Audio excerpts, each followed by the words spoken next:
Welcome to the Ari Hoffman Show on Talk Radio 570 KVI, your home for the politically homeless, streaming live at KVI.com and the KVI app. If you want to be part of the most dangerous show on the airwaves, call or text the KVI studio line at 206-421-5757. That's 206-421-5757. Coming up this hour, a Washington congresswoman has a brilliant idea. Let's build a high-speed rail to California. Because that hasn't been tried and failed horribly. But before we get to any of that, time for your daily dose of adrenaline.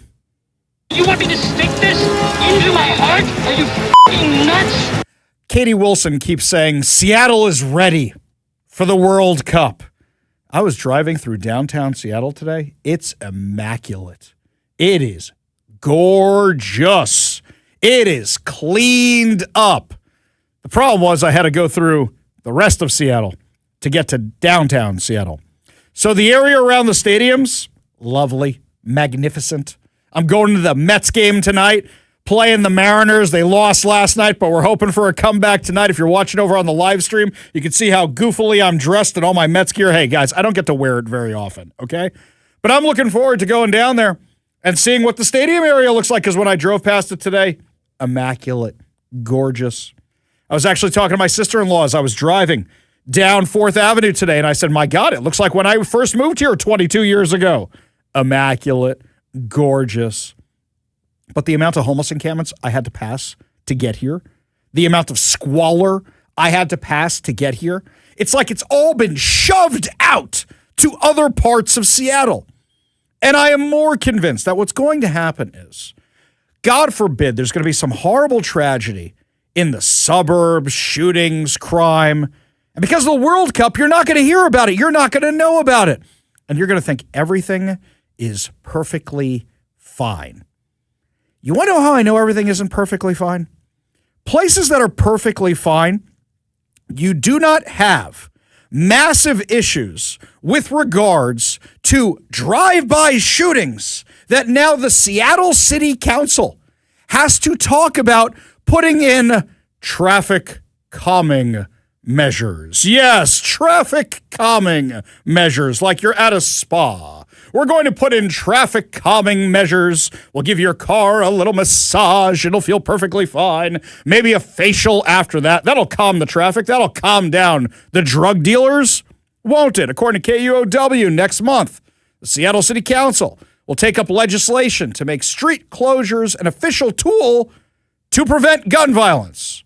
So, not arresting the criminals, but we're going to put in traffic calming measures to address crime. If this sounds familiar, this is the same stupidity they did up in North Seattle when the residents up there installed their own barricades to stop the cars from speeding down their blocks, shooting at each other because you have a pimp war, because you have a gang war, and because a baby had a bullet go through the wall right near their head and almost died, a newborn baby.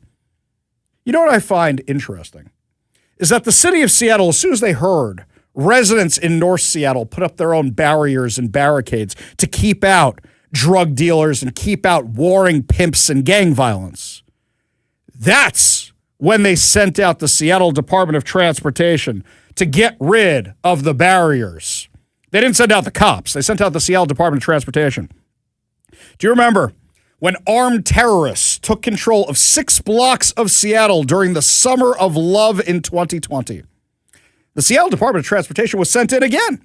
But that time they were sent in to provide barricades for the armed terrorists, for the BLM and Antifa activists. They spent over $1 million of your taxpayer money reinforcing the barriers around Cal Anderson Park, so that the warlord of the autonomous zone can be in charge of his little fiefdom. But the second a few residents put up their own barricades up in North Seattle to stop crime, no. Can't have that. Can't have that. We got to support them drug dealers. Hey, I got a question. How come you're not actually arresting people? Where's a lot of this violence coming from? It's coming from prostitution. It's coming from the fact that the Seattle City Council basically said, you want to do prostitution? Go ahead and do prostitution wherever you want. So that's going to bring out everything that goes with it, the pimp violence, the drug violence, the gang violence, everything that accompanies that. So now, because of the Seattle City Council stupidity, Now you have this war in North Seattle. Areas, cities that are ready for the World Cup do not have pimp wars that are making the headlines every day and don't have to discuss traffic calming measures in order to stop crime. This is like when Portland said they want to stop their drive-by shooting, so they put in speed bumps. I don't know about you. I do that move now with the speed bumps that have been installing all over Seattle. I do the half thing with my car. I got one wheel that goes up on the speed bump. I got the other one flat. Go right over that sucker. Or depending if it's my Charger, I can actually straddle the speed bumps because I got the wide body edition. That works out great. If you got an SUV, you're like, woohoo! If you got a truck, woohoo! Let's just go right over that thing. Yeah, you think that the drug dealers care about your speed bumps or your traffic calming measures? Here's another one. It's even crazier. Cities that are ready for the World Cup don't have massive issues with homelessness. So, 2 Seattle Police Department officers and a Seattle Department of Transportation worker were assaulted along the Alaskan Way South bike trail on Monday morning. Now, why do you think this is making news? Because it happened on the bike lane. If it hadn't happened on the bike lane, nobody would care. Around 11 a.m., a suspect began hurling rocks at a city worker on the trail. Sure would be happy that they're not hauling rocks at cars on the freeways. I didn't know it was rock throwing season. Woo! Came a little early this year. It's not even really summer yet. I didn't know it was rock throwing season. This is great. This is terrible. So, a suspect began hurling rocks at a city worker on a trail. So immediately, what do I think? I think, well, it's one of two things. It's either somebody from Gaza or it's one of our unsheltered neighbors. Well, it's one of our unsheltered neighbors. Throwing large rocks at a city worker. The suspect also reportedly smashed out the front and back windows of the city work truck. Isn't this great? Police described the suspect as, quote unquote, unhoused. Officers tracked him to a tent inside a larger homeless encampment near the scene. Mm-hmm. A 38-year-old male officer was transported to the hospital with an injured hand. A 40-year-old female officer was evaluated at the scene but not taken to the hospital. 35-year-old SDOT worker was also taken to the hospital with injuries described as minor. The suspect was arrested on suspicion of second-degree assault, felony harassment, second-degree malicious mischief, 2 counts of third-degree assault on a police officer. Now, my guess is the following is going to happen when this person's actually charged.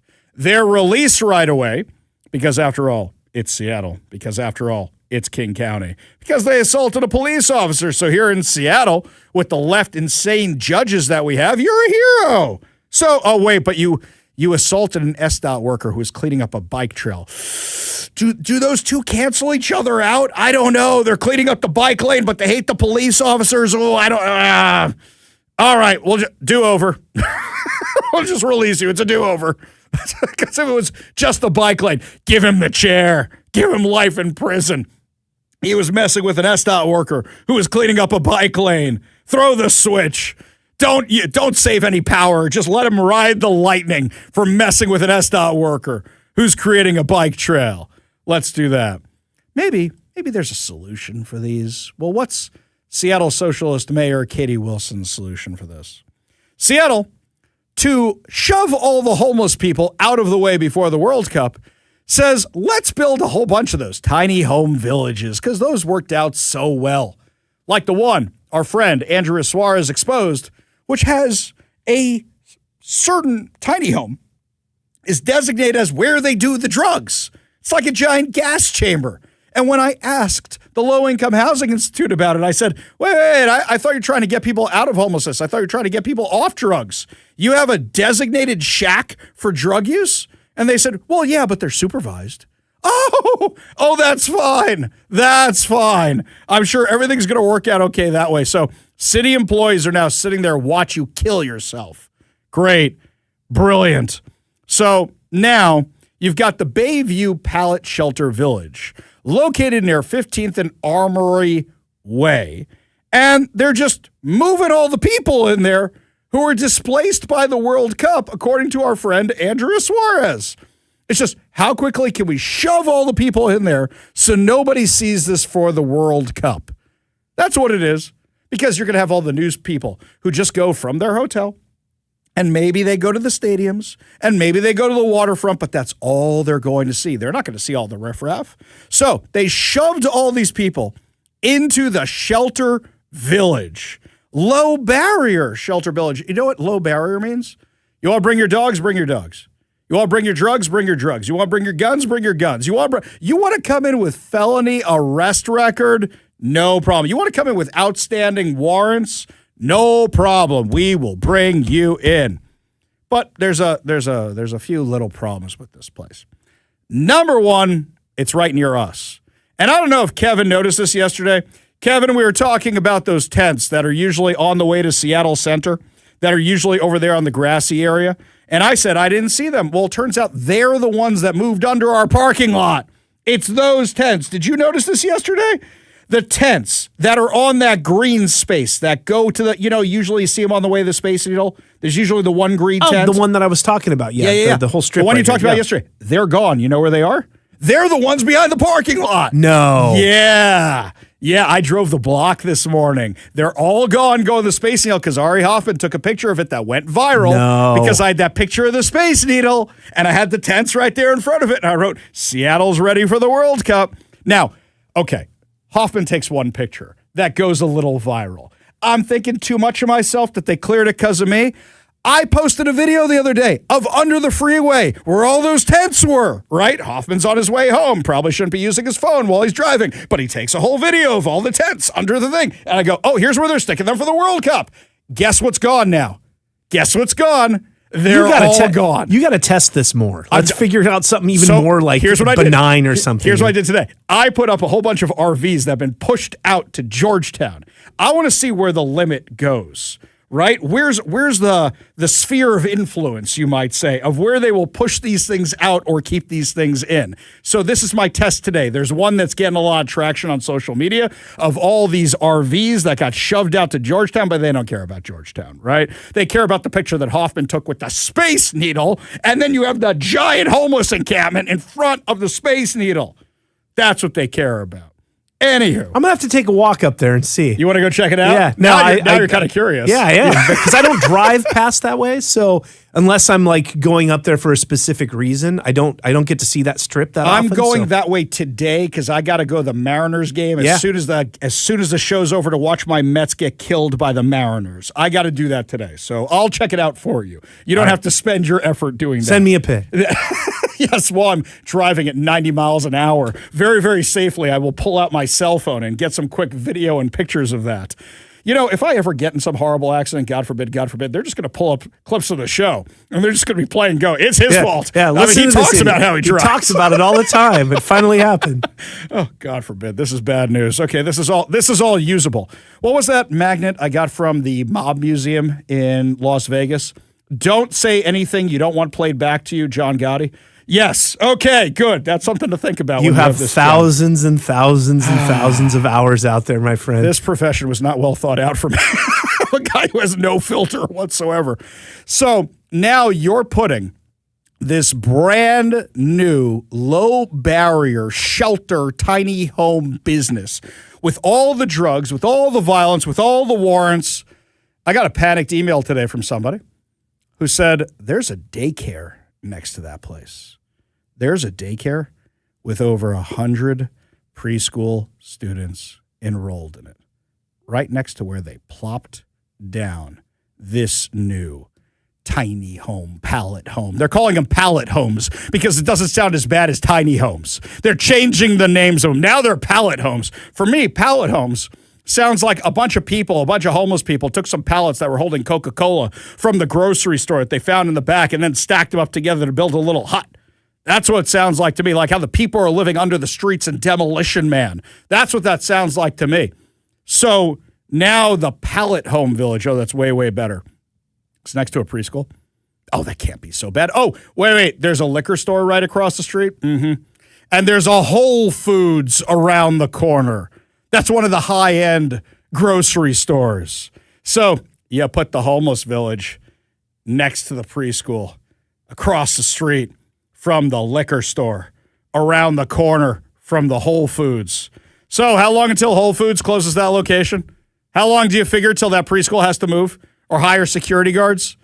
What's going to be the next story? Homeless guy wanders into preschool. We know that's what we're going to hear. I emailed the Seattle City Council and the Seattle Mayor's office, and I said, anybody want to comment on who chose this dumb location for this? Did you give any thought to this whatsoever? No, Katie Wilson's just doing the Gavin Newsom. Katie Wilson is doing exactly what Gavin Newsom did when China came to town. Clean out the streets, make everything clean for the World Cup, and as soon as the World Cup's over, everything comes racing back. How do you think Katie Wilson feels that she realizes she's Bruce Harrell? You remember the former mayor of Seattle, Bruce Harrell? This was his thing. Just whack-a-mole with the homeless people. Just move them along, and just bounce them from location to location. She said she was going to end the sweeps. She is the queen of sweeps. She's doing it more than anybody else, than any mayor before her. I say stop funding these insane wastes of money, and maybe you won't have these problems anymore. But Katie Wilson, literally bumping them, along, whack-a-mole, until the World Cup. Because once the World Cup is over, then she's telling her activist buddies, I guarantee you this is what she's doing. She's telling her activist buddies, just give me till after the World Cup. After the World Cup, we don't have to sweep anybody. We don't have to clean anything up. Nobody's going to say anything. Nobody's going to be here. There are representatives from the Trump administration coming to town for the World Cup. They know this. And they know they're a national laughingstock. And Katie Wilson is thinking, I just need one good news cycle. Just one good news cycle. I could put all this other stuff behind me. She's having an event tomorrow night at, what's that? City Club. That's where the fancy people go for political events. I don't even get invited to the City Club. But she's going to go there. I wonder if there's going to be video of the event. I can't wait for her next gaffe. Or are they going to be nice and not ask her about her gaffapalooza we've had? No, Seattle's not ready for the World Cup. They keep saying it's ready for the World Cup. It is not. It is not. John in Lakewood says over on the KVI studio line, Ari, for World Cup fans and attendees, we need those remote cameras sending images of homeless dumping grounds in the Seattle hinterlands to large screens posted outside Lumen Field entrances. No, John, no. We need what California has. We need the live stream cameras of Skid Row. What Spencer Pratt noticed the other day, that they were covering over a dead body with a sheet. He called it Karen Bass's reality show. More like a horror show. That's what it is. Forrest Cat says the cure for the tents and parks are on sidewalks. Is Alaska fish fertilizer, otherwise known as fish guts, sprayed in the hot sun, stinks so bad even the druggies will flee? Okay, I got a different idea for you. This was something that has been tried by some people who I heard about one time. You take nuts and you throw them near the RVs and then the birds swoop down and they poop everywhere, and that might do it too. But can you really tell the difference between those two? That's Do you think Seattle is ready for the World Cup? Give us a call or a text at 206-421-5757. That's 206-421-5757. Up next, my friends, a murderer gets off scot-free here in Seattle because they're claiming he's insane. What's the difference between him and every other offender? We'll give you all the details when we come back. You're listening to The Ari Hoffman Show. Give me a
I'm going to tell you a little story about a criminal who just got no jail time. No jail time? No jail time. He got no jail time at all, and instead is going to a mental hospital. Now, I'm going to read the court documents to you and how the mainstream media reported this.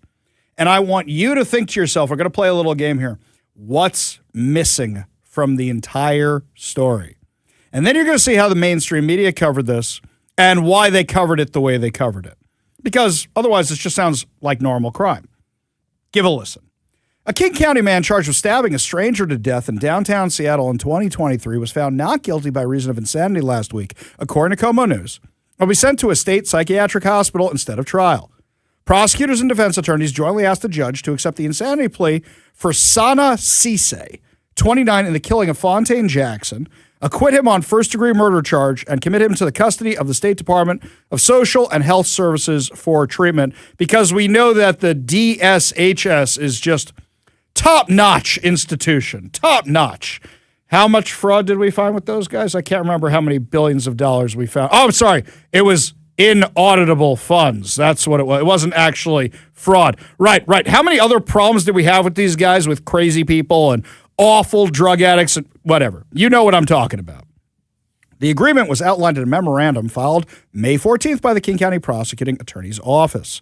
Prosecutors said Cisse stabbed Jackson multiple times on July 4th, 2023. Court documents state there was no evidence the men knew each other before the night. Witnesses told investigators that Cisse chased Jackson with a large knife, continued stabbing him after he fell to the ground. One witness recalled Jackson yelling, "Why are you doing this? I don't even know you." After the attack, prosecutors said Cisse walked away from the scene, carrying his belongings before being arrested. Carrying his belongings. I assume they don't mean a backpack or a skateboard or something. I assume they mean a giant shopping cart filled with garbage, right?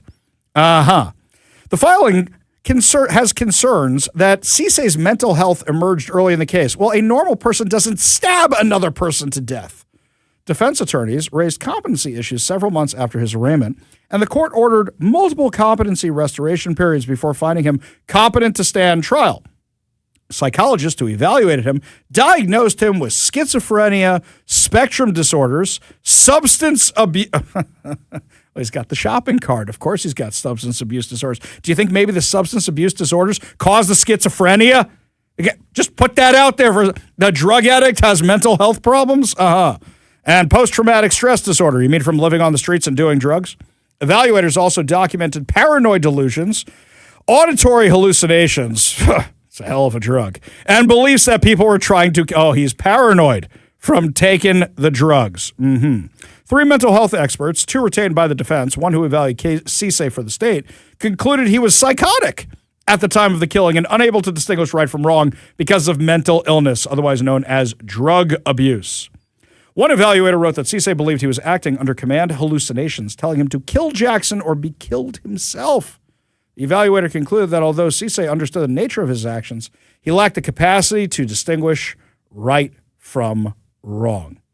Cisse had been arrested 28 times prior to the killing, mostly for assaults and harassment. Before the stabbing, his most recent run-in with the law was felony harassment and assault for a case in 2022 near 3rd and Pine Streets, where he told the victim he would kill him and then repeatedly hit the victim in the head with a rubber mallet over a disagreement over the price of a pack of cigarettes he wanted to buy from the victim. Buying cigarettes at 3rd and Pike. I assume he's not buying them from the McDonald's. I assume he's buying them from the street, and it's one homeless guy in a fight with another homeless guy. That's what's going on here. So he's been acquitted of murder by reason of insanity and committed to a state mental hospital for treatment rather than being sentenced to prison. Well, aside from the fact that he's a prolific offender, why do you think this guy isn't going to jail? Do you have a guess? Oh, he's an African, quote-unquote, refugee. An African refugee who came here during the Biden administration. Wow, he did a lot of work in just those few short years. Wait a second. Como called him a King County man. King 5 called him a King County man.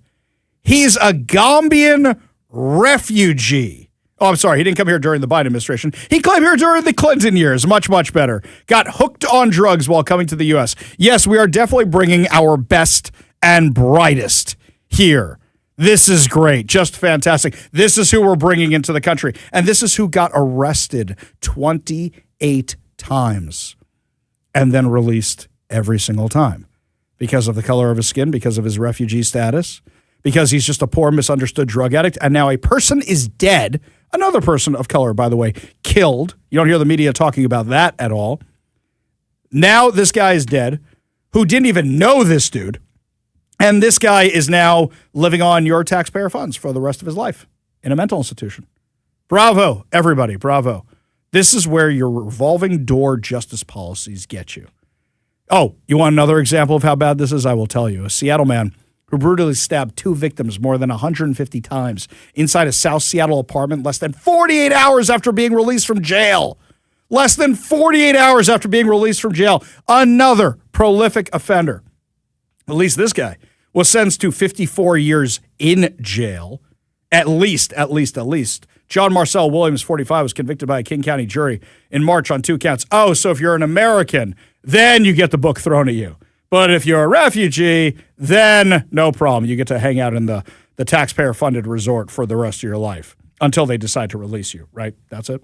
Speaking of huge wastes of taxpayer money, when we come back, one of our Washington congresswomen thinks it's a really good idea to build a high-speed rail to California using your tax money. I think I've heard this idea somewhere before. It didn't work out too well.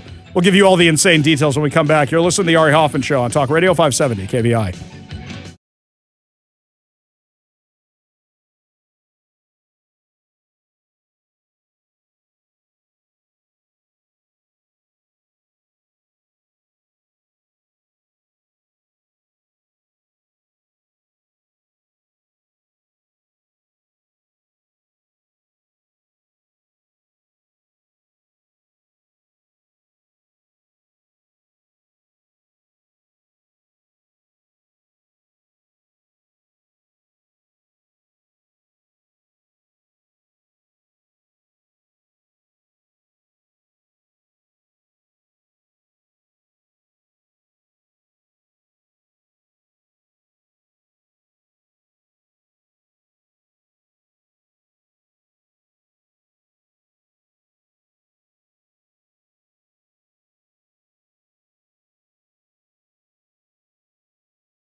starting the swamp with some good news today. The White House Correspondents Association rescheduled the Correspondents' Dinner for July 24th after the Trump assassination attempt. So it's good they're going to be rescheduling that thing, but you realize that's in the middle of Hampton season, right? That's when all the New York reporters head on out to the Hamptons and they hang out there all summer and they come up with what they're going to talk about and they bash Republicans. It's that season. Are they going to come back for this? I think they're going to come back for this.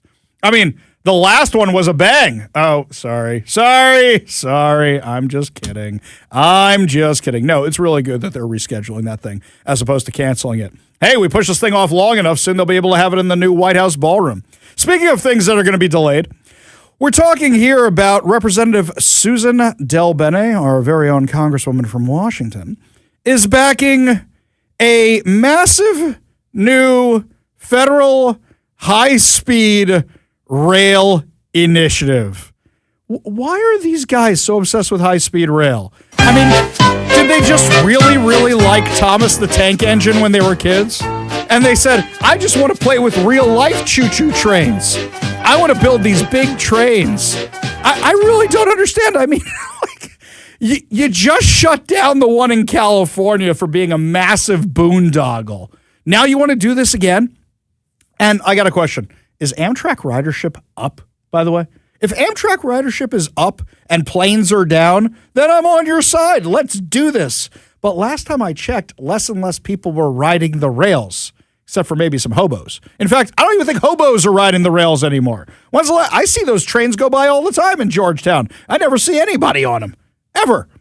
So I think people taking the trains is going way, way down.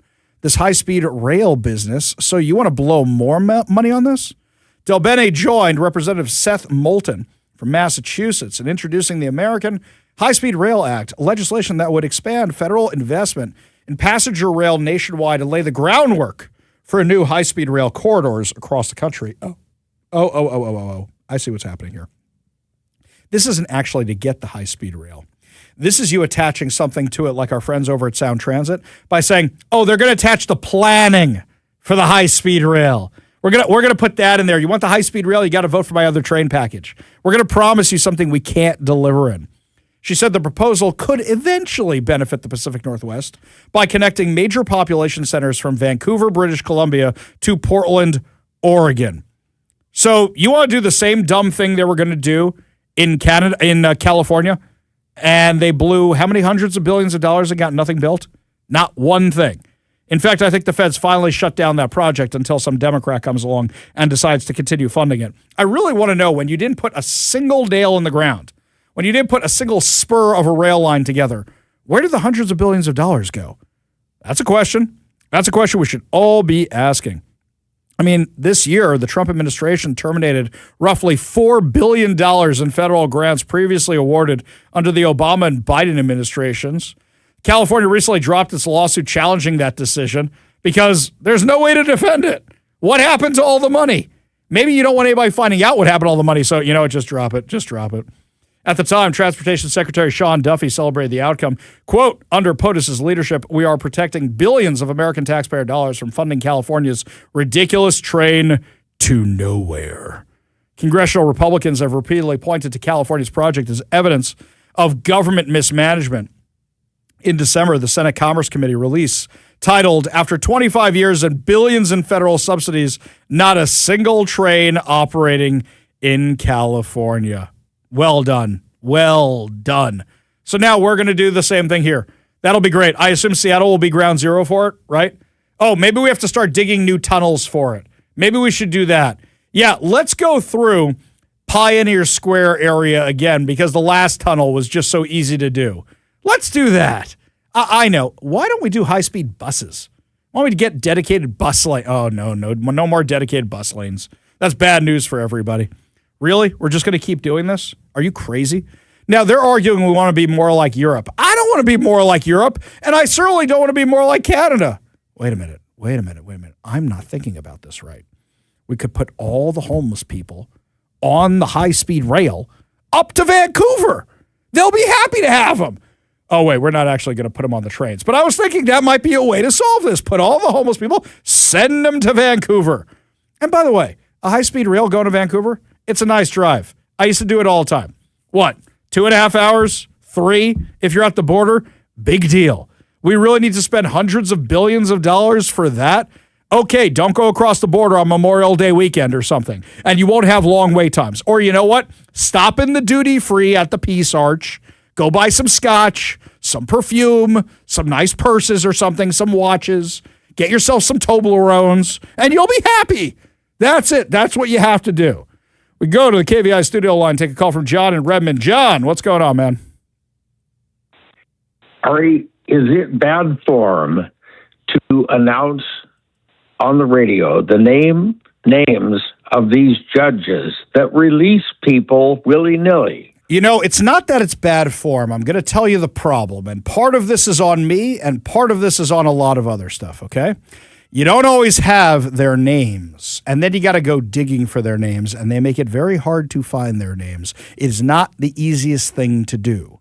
Now, the problem is that some of these judges are notorious, and they like being notorious, so they make sure everybody knows it's them. If you notice on the show, when we have a judge's name, we mention their name. We always do.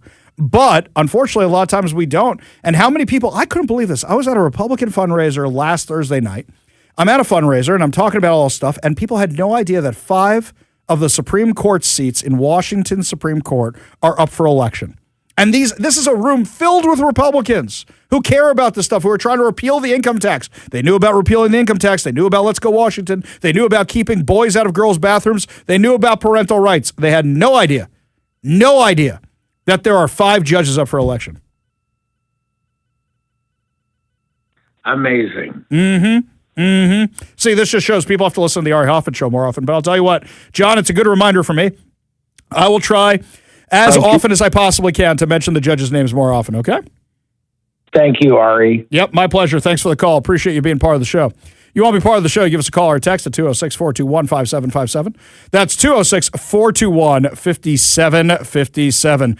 Up next, my friends, the Jewish Democrats put out a post that's not Jewish at all, claiming they represent Jewish values. Watch me decimate this when we come back. You're listening to the Ari Hoffman Show on Talk Radio 570 KVI.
All right, I'm dying today. Let me give you a little peek behind the curtain of how the show works. So basically what happens is I have this massive spreadsheet with all my sources and the clips that I sent Kevin to rip for audio. I don't think I get to about a third of the stuff that's on that spreadsheet in any given day. There's so much material on it, so many sources. But the story I was planning on doing got deleted. Got deleted because it was a post that got ratioed so bad on social media. They had to take it down. So in between the break, I go to my little source sheet. I pull up my link. I put it right into my browser. Gone. Erased from existence. So what was this?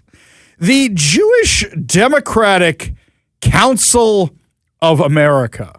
Jewish Democratic Council of America, who I am not familiar with this organization, and I consider myself pretty well versed in the Jewish stuff, put up a post for Pride yesterday.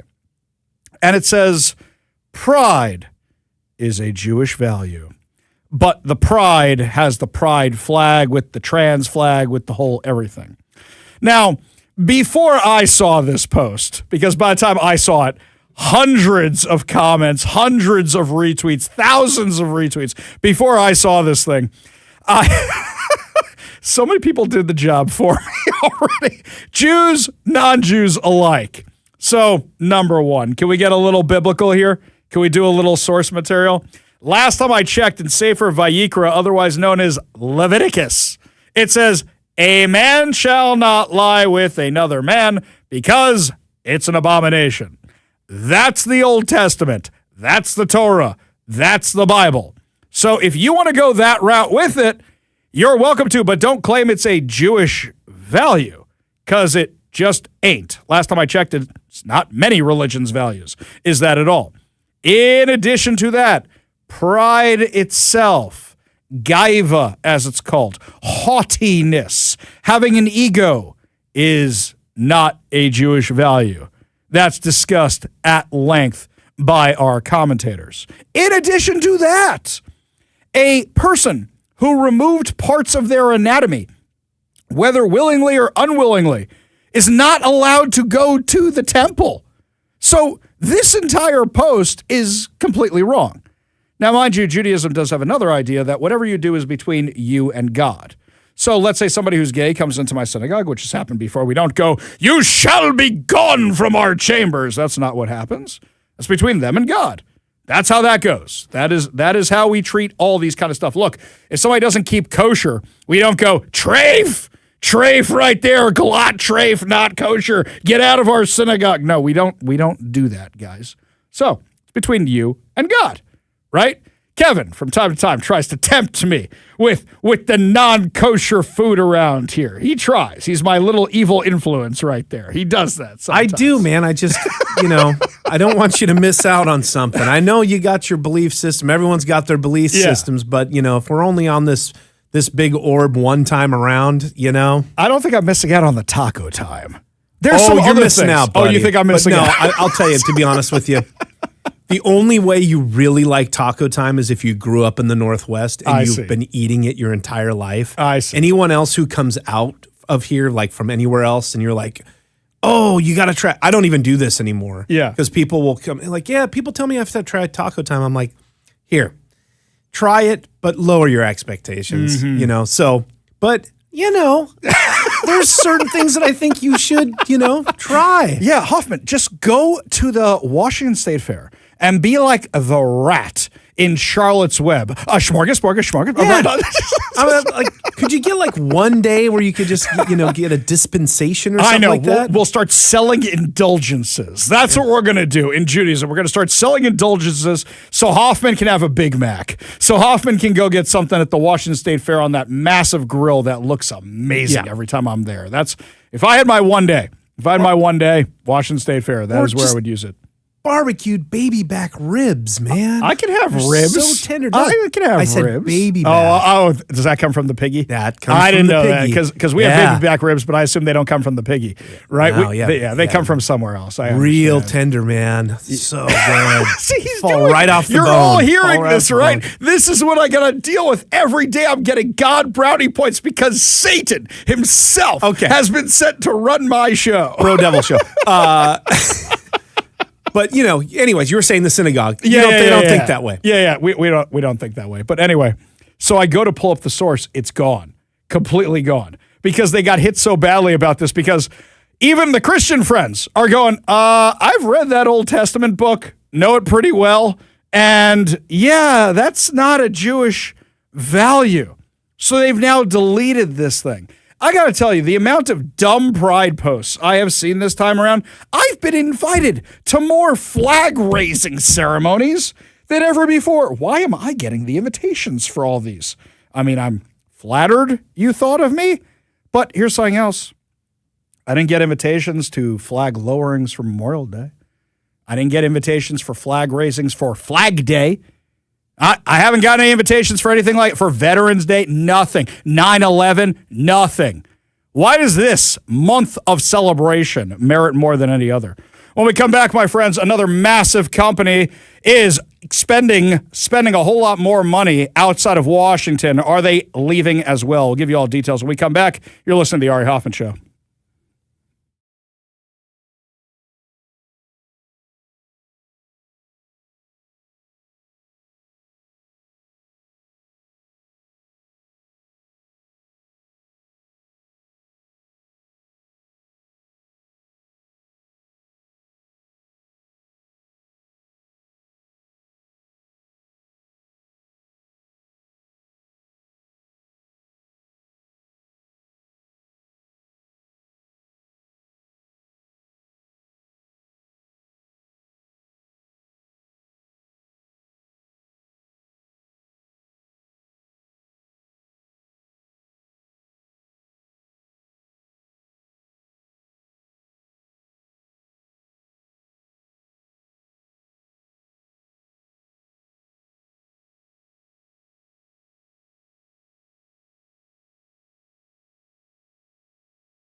Welcome to the Ari Hoffman Show on Talk Radio 570 KVI, your home for the politically homeless, streaming live at KVI.com and the KVI app.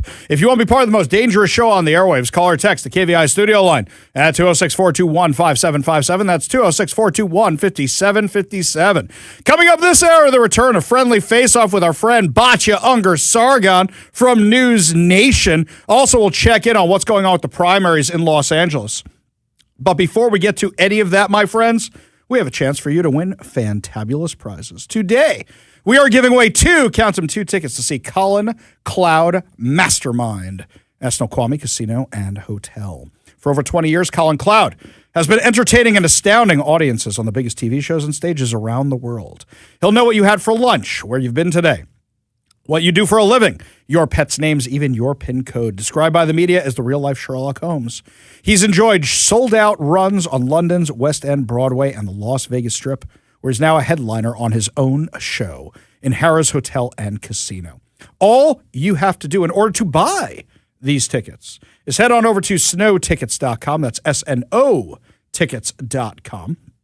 But if you want to find that extra W for the winning of the tickets, text the word wand, as in magic wand, as in wave that wand, W-A-N-D. Text the word to 206-421-5757. That's 206-421-5757. And you will be entered for the chance to win.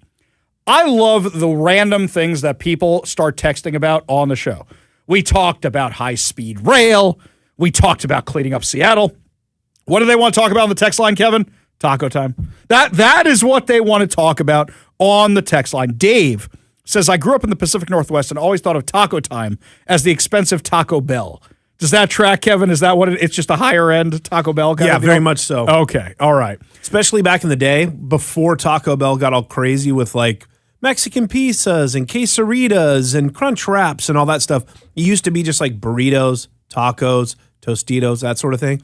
And so, yeah, when I was a kid, like in the 80s, it was like, if you were rich, you could go to Taco Time. If you're not, it's $59.79.99 at Taco Bell. I gotcha. See, I like a burrito. I do like a burrito. I do not like a taco because it's a pain in the you-know-what to eat. Yeah, if you're driving, you get a crunchy taco. It really is a pain to eat. But that's the thing. The Taco Time's got the soft taco that's wrapped like a burrito. Oh. Yeah. See, this is why I kind of like the shawarma stuff, right? Because shawarma's just a bigger burrito with more dead cow and stuff in it. I mean, I'm not the biggest shawarma fan. I actually like the one they do with chicken instead. That's more my speed. I like it better. And people go, are you crazy? I'm like, you put a few pieces of steak in there. Now we're talking.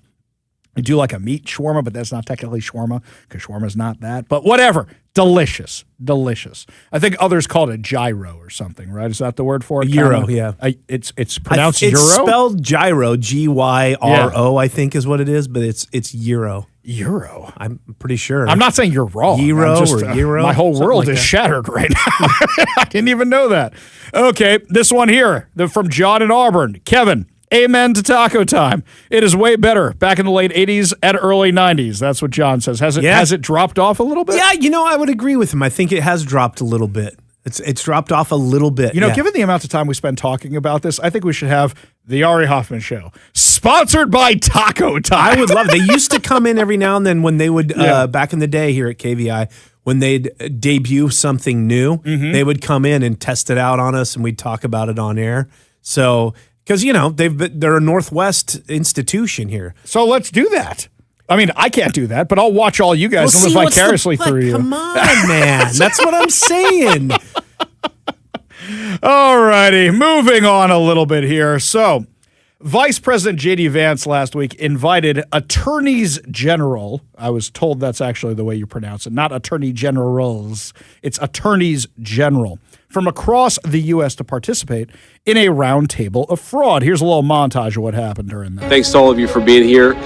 Very gratified and proud of the fact that we have 15 different state AG offices represented here today who are focused on helping us in combating fraud. It was an honor to meet with Vice President Vance to talk about opportunities we have to partner to address public corruption. This was actual real conversation, real sharing of ideas between state attorneys general who right now are the principal prosecutors of welfare fraud in America. We're going to work together, state and federal government, to try to combat fraud. The answer to so much of the fraud that we have in the country and in these areas is getting access to the information and working with our federal partners to connect the dots. We're getting cooperation on investigations, we're getting cooperations on analytics, we're getting cooperations on prosecutions, and we're able to claw these taxpayer dollars back. Because of the Vice President's leadership, you are seeing the most muscular, robust, aggressive, dedicated, determined, and speedy effort to shut down criminal fraud that has not only ever occurred in the history of this country, but in any developed nation. When President Trump announced his task force 50 days ago, we immediately reached out to OIG, our Western District of Oklahoma Attorney General, and the FBI. And we launched Operation Sooner Shield 25 days ago, resulting in a dragnet arrest of 15 fraudsters, fraud providers in 4 different states. We must restore deterrence by finding, prosecuting, and punishing fraudsters. The fraud problem is national, and our state partnerships are critical to solving the fraud crisis in our country. As we're all working together, we're making a very positive impact, bringing information together, data mining. This was a meaningful meeting. I really appreciate the White House convening this and look forward to the work ahead. Thank you, President Trump, for having the guts to lead and to give us the resources and the partnership to put bad people behind bars. I have a point of order. Did anybody hear Nick Brown's voice anywhere there? Because they interviewed all the attorneys general who were there. Anybody hear Nick Brown's voice? In fact, you didn't hear most of the Democrats. This should be bipartisan, don't you think? Should it be rooting out fraud is bipartisan? We're not talking about how you allocate funds. You want to fund trans surgeries? Okay, I'm not fine with that, but that's your prerogative. We're talking about people who are literally stealing money from the government and traveling on it and vacationing on it. That's what we're talking about here. And yet, I don't see anybody doing anything about that at all. This isn't just a Republican issue. CBS did a report talking about how bad fraud is in California. Give a listen to this. LA's top federal prosecutor, Bill O'Saley, showed us around this U.S. Marshal's warehouse. It should offend every American taxpayer that these people are taking advantage of the system and enriching themselves. These items had been owned by Paul Randall, who pleaded guilty this year in one of the largest Medi-Cal fraud cases in California history. He submitted above $270 million worth of claims to the state of California. Authorities say that money paid for Kobe Bryant game-worn sneakers, baseball cards of Jackie Robinson and Mickey Mantle, and this home, one of 7 properties Randall owned. Let me tell you what a piece of work this Randall guy was. He's got 6 prior convictions for fraudulent conduct. Who's responsible for the breakdown of the system? Obviously, there's a breakdown in the criminal justice system. If this guy was able to have 6 convictions and never did any real prison time. We turned up a private driveway. He was living like a king off of us. Climbing into an exclusive corner of Orange County. It's 8 bedrooms, 10 bathrooms. In other cases, prosecutors believe some of the money not spent on luxury goods is sent overseas. It's much more difficult, if not impossible, for us to trace it or recover it. Investigating government fraud is a priority for Haywood Talcove. He's been warning officials about scams for 2 decades. U.S. taxpayers lose $1 trillion a year to these criminal groups. Where's it going? It goes to Russia, it goes to China, it goes to Nigeria, it goes to Romania. By his estimate, of that $1 trillion, roughly 70% ends up in the hands of transnational criminal gangs. Taxpayers are funding transnational criminals who are using this money for horrible things. Cars, cards, compounds. This is what fraud looks like after it's already happened. O'Saley and Talcove agree. That is why it is so important that the money never goes out in the first place. And yet the Democrats didn't show up to this. Because the Democrats see these funds as taxpayer bribery.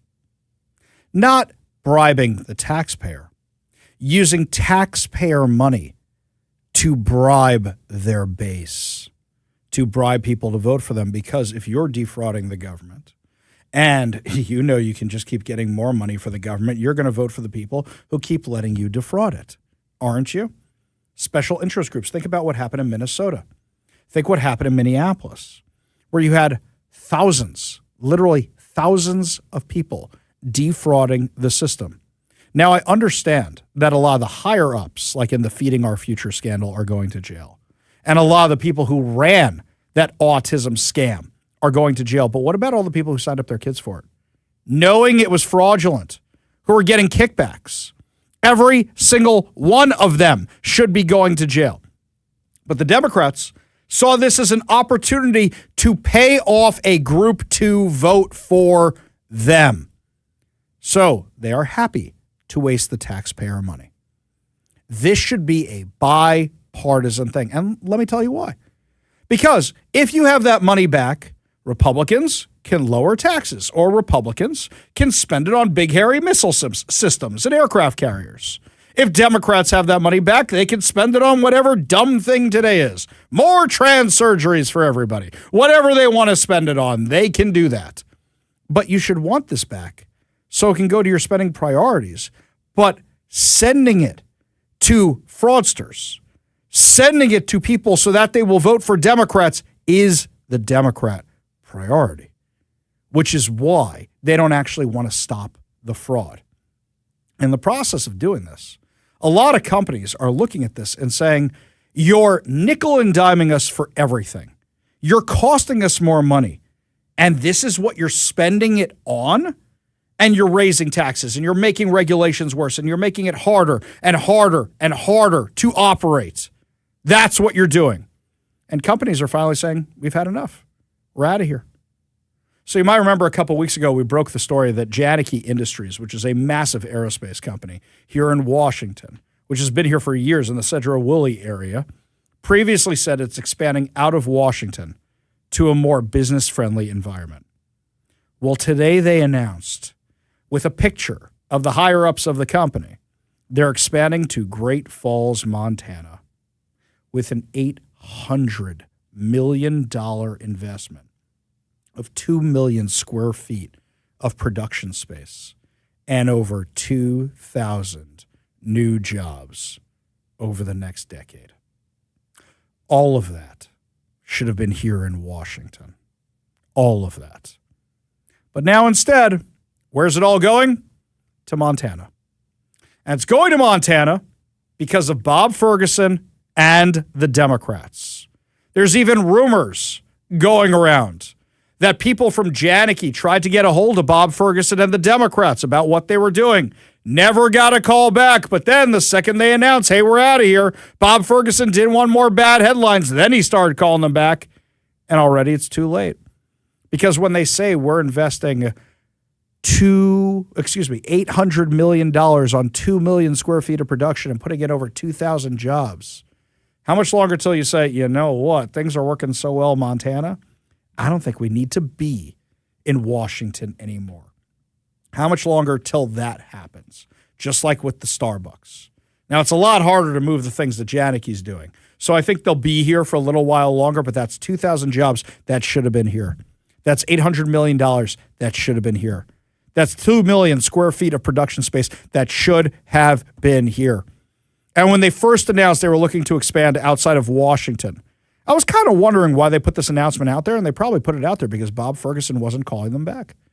Company president John Janicki, and he said that Washington remains our home. That is not changing. Our footprint in Washington has continued to grow, but is slowing due to ever-increasing regulations and lack of business understanding at an executive and legislative level. That's Bob Ferguson, and that's the Democrats in the legislature. He added that the state-level decisions are making it harder to create jobs locally and pushing the company to look elsewhere. He says it is best for Janicki to focus its large-scale expansion into a more business-friendly environment, so we are pursuing out-of-state growth. 2 million square feet. 2,000 jobs. This sounds like somebody else I know. I think they make coffee. 2,000 jobs, hundreds of millions of dollars of investment in Nashville, Tennessee. These are all jobs. This is all money that should have been right here in Washington. We go to the KVI studio line. Take a call from Adam in Sumner. Adam, what's going on, man? Hey, are you familiar with Teeter, the workout fitness supplier up in Bonnie Lake. If you saw my appearance around the midsection, you will know I am clearly not familiar with the workout supply people. Okay, tell me about it. I wasn't going to judge, but okay. I noticed that my Mets jersey's a little snug today that I'm wearing in the Mets game tonight. Yes, what's up, Adam? So there was an article that was shared on a local community page out there, and as I remember reading it, I'm not sure if they're planning to leave the state or shut down completely, but they're going to be another victim of the policies as well. And of course, they are not only citing the high cost of a business, but the millionaire's tax is also one of their biggest concerns. What's the name of the company? Teeter, you said? Yeah. It's like TIETER, I think. Okay. Now, they were part of an expansion project going on as well. So there was a whole bunch of property cleared out, and it's been graded, and there was going to be buildings built, and also funded the roundabout that goes between Bonnie Lake and Buckley up there on Highway 410. Oh, sure. So Sure. a bunch of money was dumped into expanding. Now it sounds like these guys are leaving. So if you see this article, do me a favor and send it on over to me, ari@kvi.com. That's ari@kvi.com. Otherwise, I'll try to remember to go looking for it tonight. But this is for our entire audience, is that, guys, if you ever see things like this, the Janicki thing, somebody emailed me that. Somebody sent me that. The Delta Camshaft, the owners got in touch with us. When you guys see this stuff, please send it to me. I mean, Adam, thank you for the tip. I'll definitely check it out. What do? They make like treadmills or something? No, they're a supplier, so they're like a warehouse, and they're part of a distribution for supply treadmills, ellipticals, and other workout equipment. Fascinating. And here in the Pacific Northwest, you have a lot of techies that like to do that kind of stuff. Not radio hosts who sit in the studio all day, just kind of standing here, right? Right. Well, if you ever want a treadmill for your desk, you can call these guys. They probably have something. Actually, I did think about that. My brother's got one at home, right? And he's doing great with it. So I thought to myself, you know what? When I go to his house, I'm going to check this sucker out. The problem is you hear it over the microphone. I tried a little experiment at home, and you hear it. So I could be standing in place, and everybody's like, why does Ari look like he's doing like the Rocky in place, on the live stream? But yeah, the problem is you actually hear it on the show. So I did think about that for half a second. Adam, I really appreciate the tip. Thank you very, very much for it. If you find that article, please email it to me, ari@kvi.com. That's ari@kvi.com. Appreciate you being part of the show. You want to be part of the show, you give us a call or a text at 206-421-5757. That's 206-421-5757. And I'll add this. The last time we were talking about Janicki, I don't think I understood how big that company was. This is a behemoth, an aerospace supplier. This is a massive, massive company. That means they've done the math on it doesn't make sense to be here anymore. You think Boeing isn't doing that math? Boeing's already got one foot out the door. How many other companies do you think are doing that math and going, it just don't make sense to be here anymore? I do not enjoy these stories. I know sometimes it seems like I'm gleefully reporting them. I do not enjoy them because it means the economy here is getting worse. It means people are moving out of Washington. It means there's less people here. It's a problem. Unfortunately, it's happening so often, I'm going to keep calling it out and calling it out and calling it out because the Democrats keep saying, there's no wealth flight. There's no capital flight. Yeah, tell me another one. Up next, my friends, lots more to discuss as the show continues. It's primary day in California. How are things looking? We'll discuss that. Plus, also an illegal alien is being sentenced for trying to kill a local police officer. I'll tell you about that insanity when we come back. You're listening to The Ari Hoffman Show on Talk Radio 570 KVI.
Welcome back to the Ari Hoffman Show. Just a reminder to subscribe to our podcast on whatever your preferred podcast platform is.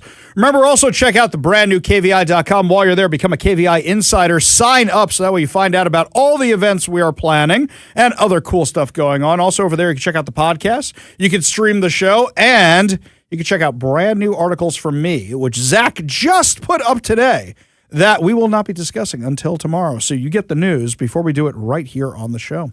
Earlier today, Dr. Oz was giving a presser because the White House has come up with something pretty clever, by the way. So Caroline Leavitt is on maternity leave. And rather than send out an understudy like Karine Jean-Pierre, who, don't forget, that she was Jen Psaki-Atumi's understudy for all those years, and then they gave her the big job and it didn't work out so well, they figured, hey, what if we each week send out a different cabinet secretary to do the press conference? And then they get a full briefing from the person who knows all about it on that topic. That's great. So today was Dr. Oz's turn. And he was talking about how much fraud there was in Medicaid, Medicare, Obamacare, and how many people who are illegal aliens, your taxpayer dollars are actually paying for them to have health care. Well, we are tracking illegal immigrants taking advantage of all health care plans. We've already recouped, or we've actually told California they owe us $2 billion. We've got half of it back already.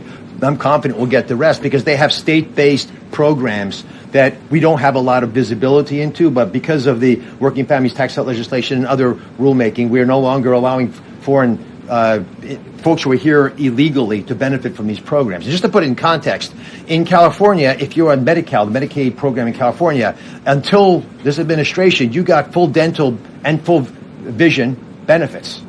Now, I'm for those benefits. I like them, but we don't give that to Medicare patients.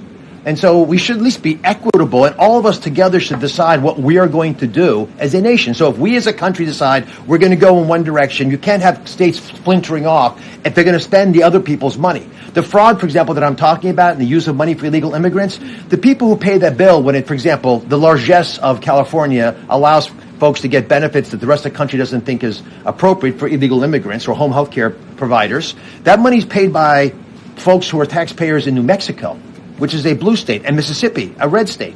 So this is not partisan. Everybody is taxed extra and has to put more into the kitty because some states are doing things that we don't think as a country we would like to have happen. That's why this administration has been so dogged in this issue and why the president has been so aggressive. Exactly. So when Bob Ferguson takes money from Medicaid or Medicare or whatever it is to give to illegal aliens, you're stealing money from New Yorkers and New Jersey and Connecticut and Illinois and Mississippi and Arkansas and Iowa and Idaho. And who are you giving the free health care to? A 35-year-old Mexican national who was illegally residing in California was sentenced today in U.S. District Court in Seattle to 15 years in prison for her leadership role of a massive drug distribution ring, according to the Justice Department. First Assistant U.S. Attorney Charles Neil Floyd, friend of the show, says Iris Adriana Amador Garcia of Bellflower, California, arranged for the distribution of pound quantities of methamphetamine, hundreds of thousands of fentanyl pills, and large quantities of heroin. She also laundered drug proceeds, possessed firearms, distributed drugs as far away as New York, southeastern states, can't speak normally today, and Fiji. We're now supplying other places. After one large load of drugs was seized during a traffic stop, Garcia hatched a plan to locate and kill the Centralia police officer who made the stop. You think she was just watching Lethal Weapon 2? You know, let's go kill all the police officers because they're too close to the South African drug running ring? In ordering the 15-year sentence, U.S. District Judge John C. Cohour said threats against law enforcement is a line in the sand that is completely unacceptable. This criminal organization was well organized, well sourced, and well connected. The defendant was prepared to take drastic measures to protect what she had built. She and her criminal associates were intercepted openly discussing killing an officer after a large shipment of drugs was seized. U.S. Attorney Floyd said, "I'm grateful for the diligent work of law enforcement to keep that officer safe, take these dangerous traffickers off the streets, and shut down their pipeline of devastating narcotics." Unfortunately, there's some people on the left who probably wish the cops were dead. There's some people on the left who actually want that kind of stuff. No such good thing as a good cop. The only good cop is a dead cop. That's the kind of stuff they were chanting during the autonomous zone. You don't remember that insanity? Law enforcement identified the leaders of the drug trafficking ring as early as February 2020. Indictments were returned in fall of 2021. The drug ring, headed by Garcia, distributed drugs widely in Massachusetts, New York, Illinois, Ohio, Florida, Arkansas, Tennessee, and Virginia, all out of Washington. That was all here in our own backyard. Additionally, during a search of the residence where Garcia was living with her brother and two co-conspirators, they seized 80,000 fentanyl pills. That's enough to kill 80,000 people. This is who they want to give the special treatment to. This is who Democrats want to give health care to. Really, the best and brightest coming here to our shores, right? J.D. Vance is just tired of all the violent rhetoric against ICE for enforcing the law coming from the Democrats. Here's what he said the other day. And I think that is the most disgusting thing. The very people who keep us safe ought to be honored and protected and praised by Democrats and Republicans alike. It is time to stop the rhetorical assault on law enforcement. Because here's what happens. Because here's what happens when Democrats like Gavin Newsom did say that these people are part of an authoritarian government. When the left-wing media lies about what they're doing, when they lie about who they're arresting, when they lie about the actual job of law enforcement, what they're doing is encouraging crazy people to go and commit violence. You don't have to agree with my immigration policies. You don't have to agree with Donald Trump's immigration policies. But if your political rhetoric encourages violence against our law enforcement, you can go straight to hell and you have no place in the political conversation of the United States of America. What's scary about that is that some people probably are upset that this person was put in jail and wanted them to kill law enforcement. You have people trying to do it right now. I'm really glad that the feds are cracking down on what's going on in New Jersey outside that ICE facility, because you literally have people attacking ICE agents night after night after night after night after night. They hate the cops. They hate them. Zoran Mamdani is a perfect example of this. Listen to what he said about ICE agents. I have made clear, as you've said, that I view ICE's actions to be cruel and inhumane. These are not actions that serve any interest of public safety. And I say that time and again because what I've seen as the mayor of New York City is an agency that is operating with impunity, whether across the 5 boroughs of New York or whether elsewhere across the country. And so often, New Yorkers have no idea as to what could put them at risk beyond just the simple fact of their existence in this city. He's taking the sides of the illegal alien drug dealers who've killed people, human traffickers, murderers, rapists, you name it, child molesters. That's who he's taking the side of. And yet, out of the other corner of his mouth, he talks about how crime numbers are down. Do you think maybe crime numbers are down or because ICE is getting that problem out of your city? Perhaps. Just a thought. Just a thought. When we come back, my friends, the return of our friend Batya Unger Sargon, host over on News Nation. Talk about her new book that's coming out and why you should buy it. That's up next. You're listening to the Ari Hoffman Show on Talk Radio 570 KVI.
It has been a long time, too long, since we had our next guest on the show, but making her triumphant return to the Ari Hoffman Show, Batya Unger-Sargon, author of the new book, The Jews and the Left. Thanks so much for being back with us today. Thank you so much for having me. I got to say, I watch your show a lot. I watch your clips a lot. You do phenomenal work on every show that you're on, and you become the go-to voice in this. I'll tell you something else is that you used to come on the show to debate me in a lot of topics, and now I find I don't disagree with you that much.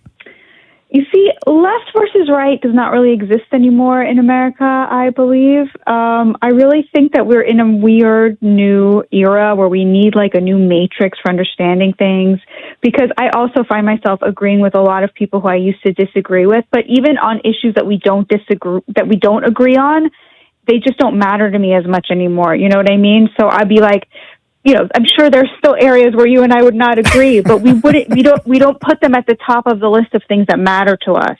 I completely agree. It seems like it's common sense versus crazy. That seems to be the new matrix these days. Can you have a beer with somebody, like the old mantra in politics? Or, you know, is somebody trying to kill you because they disagree with you? That's what it seems like these days. Let's talk about your book, The Jews and the Left. This is a call I get all the time on my show. Ari, why are all Jews Democrats? Ari, why do Jews vote for all this kind of stuff? And I say, well, I'm not. You're listening to a conservative radio host. Batya, what's the book about? Well, but now you're going to say to them, I have a book for you. Very true. Very, very true. I mean, that's why I wrote it, because I was like traveling around the country talking about my other books, and people would just say to me, why are Jews Democrats? And it's funny because the people who would say that to me are like Republicans, Christians, conservatives. They said it with real pain, because they were like, why do the Jews like the side that hates them and hate the side that likes them? So basically, I wrote a book to answer those questions. Without giving away too much in the book, for me, I see a lot of places where I think things went off the rails, where Jews moved away from different values. I mean, I don't know if you saw the post the Democrats put out yesterday, but something that really bothers me about the direction we've gone in is that there are Jews, including some who used to be students of mine, including some from my community, who have completely turned on their own faith and forsaken it for politics. Do you see that being a common thing? Yeah, and I think a lot of that has to do with the socioeconomics of it all. So Jews are overwhelmingly college educated. So if you think about it, 30% of Americans, 33% of Americans have a college degree, but over 60% of American Jews do. And we know that universities are basically just like factories for woke mind virus. Mm-hmm. So honestly, it's shocking that it's not worse. For 100 years, for most Jews in America, their faith, their Jewishness was not really about religion. One of the first things a lot of Jewish immigrants did when they got here was stop being observant, because as you and I know, Ari, as Orthodox Jews, it's a heavy lift. And they got here and they were like, this is the golden Medina, the land of freedom. You know, I'm done with all that. But they were still very proud of being Jewish and very identified with their Jewishness on an ethnic level, but also on a cultural level. And for many American Jews, that culture was the culture of liberalism. And so there were two sort of fundamental components of their Jewish identity, their liberal values, and then their attachment to other Jews and their attachment to Israel, their Zionism. Their Zionism is their faith for many American Jews. And that's why when people on the left say, oh, we're not anti-Semitic, we're just anti-Zionist, I mean, it's kind of the same thing, because you're basically saying you don't have room in your movement for proud Jews. And most Jews, even in 2026, 85%, 90% are Zionists. I feel so validated right now. This is everything I've been saying for 3 years. We're talking with Batya Unger-Sargon, host over on News Nation, author of the new book, The Jews and the Left. There's something else I noticed, and I noticed this with working with teenagers a lot. It really started like 30 years ago, where a lot of less observant Jews embrace this thing called tikkun olam, repairing the world. And they just translate that into, hey, let's kind of do community service. Oh, now that's just going to be politics. Whatever is left, whatever is trendy, that's going to be our new thing. It seems like all the Holocaust education was a massive, massive bummer. Let's embrace this instead. And it just turned a lot of synagogues into political factories. Yeah, I mean, well, it makes a lot of sense, right? Like if you go to a synagogue, but you don't believe in God, you don't believe he wrote the Torah, and you don't want to do anything in the Torah, you need something else, right? Like, you need another reason to show up. And so, Democratic Party politics provided one. It feels good, right? Like, they're very good at casting liberal values of the Democratic Party as, like, compassionate. And so it kind of jived with the sort of flabby liberalism of, overeducated urbanites, which is what many American Jews are. And they wouldn't have even realized this, except that the side that they made their milieu and that they made their home turned on them. Right? Like, they would have happily kept going if the left continued the myth, in my view, that Jews are oppressed, right? If the left had put the Jews on the oppressed side of the oppressor-oppressed woke binary, nothing would have ever changed. The problem is that the left was like, no, you're the oppressors. My gripe with the ADL is that instead of being like, whoa, this binary is evil, they were like, how dare you? We are oppressed. You know what I mean? Like, instead of like throwing out the sociopathic woke worldview, they were just like, you miscategorized us. Like, the framework is fine. The DEI is fine. Just put us in it, which I think is like a massive betrayal. So the part of the book that I'm most proud of are the early chapters where I go through like the early history of Jews in America, where before we became Democrats, we were really seen by the founding fathers as founding partners in the creation of this great nation. We were not seen as an oppressed group. We were not seen as an immigrant group. We were seen as heritage Americans, and we were seen as whites, and that was an honor. And again, when leftist Jews are like, well, Jews aren't white, it's like we were honored to be considered that by George Washington himself, who said we would be treated as freedmen. And we were seen as like the conveyors of the civilization that was in the Bible that they were creating America out of.